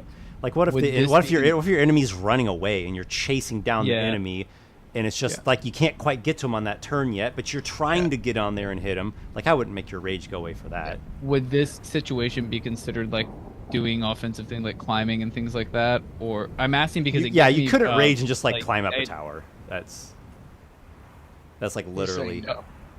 Okay. Well, you tell me. Well, I'm asking because like rage gives me advantage on strength checks and saving throws, which is like Yeah, very it, relevant. It for sure this, does. You know? Yeah, it sure does. Yeah. I got you. So like, Um, would I be able to keep it or would I not? I'm just asking for like. Yeah, go ahead and keep it because you're getting closer to him, and you're trying to get to him, and I think that seems rage inciting, right? You're trying to get to this frustrating enemy. Well, I'm trying to get to the gong, but yeah, like I'm trying to like get up there. And, The like, gong is your enemy. You must. Yeah, find it. essentially, yeah. and like I'm Yeah. holding on, like if blowing. me Mainly, with my- I just kind of draw the line when things start to become more defensive actions. Like I rage and I drink a healing potion. Like, what? No. Okay, yeah. I rage No, and would be I basic- dodge. Like, no. Yeah. Yeah, I'm just asking because so like I want to angry, use but it I'm so that I defending can get that myself. strength I'm saving hiding throw, while I'm especially, like raging. it's like while I'm climbing, I can like hold on more easily, you know. All right, so do you have Okay, a specific spot that you begin your climb? Yeah. So I will rage, and then should can you move the over to map, my Esper. to me? Yeah, you Yeah, I see. can't see me. Oh, sorry. I No, just you're good. realized. I just realized I was looking at my DM screen the whole time. It's No all problem. good. Yeah, but yeah, He's so I on will the do right-hand rage, side. and then I will. No, I I'm already, gonna get on the already other side moved again. you. Already moved you. Let me Oh, I'm push gonna. back. Yeah, if I can get on the other side, if I get out of his line of sight as well. Your speed's 40, right? Yes, 40. Okay, Should be able to 40's there. just barely. Alright. The And then roof I'll of use- this platform, or the top of this platform, is actually at plus 30, so you're already a little bit of the ways up. Okay, and then I'll Nothing use else, my it breaks my line of sight action for him. to dash, and I'll start climbing up. So 40 feet up. Yep. And Alright, so I you're a could total action plus surge, but 70. I'm gonna save that for future. Definitely Yeah. save it. You might Yeah, want to ring the exactly. gong when you get to the top. Exactly. Like I can actually get up there and instantly ring it. So I think he's gonna kind of focus, like Vapor using that trick. Yeah, we should pause if that's the last turn of the round. I think he's going to use a legendary action as the last. Oh. so one more thing. Alright. Vapor just has to go, or Vince has to go. So Okay, so I'll do this real quick. I'll not do it. We'll pause right there. That's fine. He didn't have to do one now. It's not. Okay. We can of- start off. We can start off with a great banger urgency. at the next Yeah, session. we'll start off at the top of the round the next session. Okay, so cool. We'll pause there. Thanks everybody for playing, first and foremost, and thanks everyone for Thank you for watching live or catching us post stream in the video. yeah. May your adventures be many, everyone. Until next time.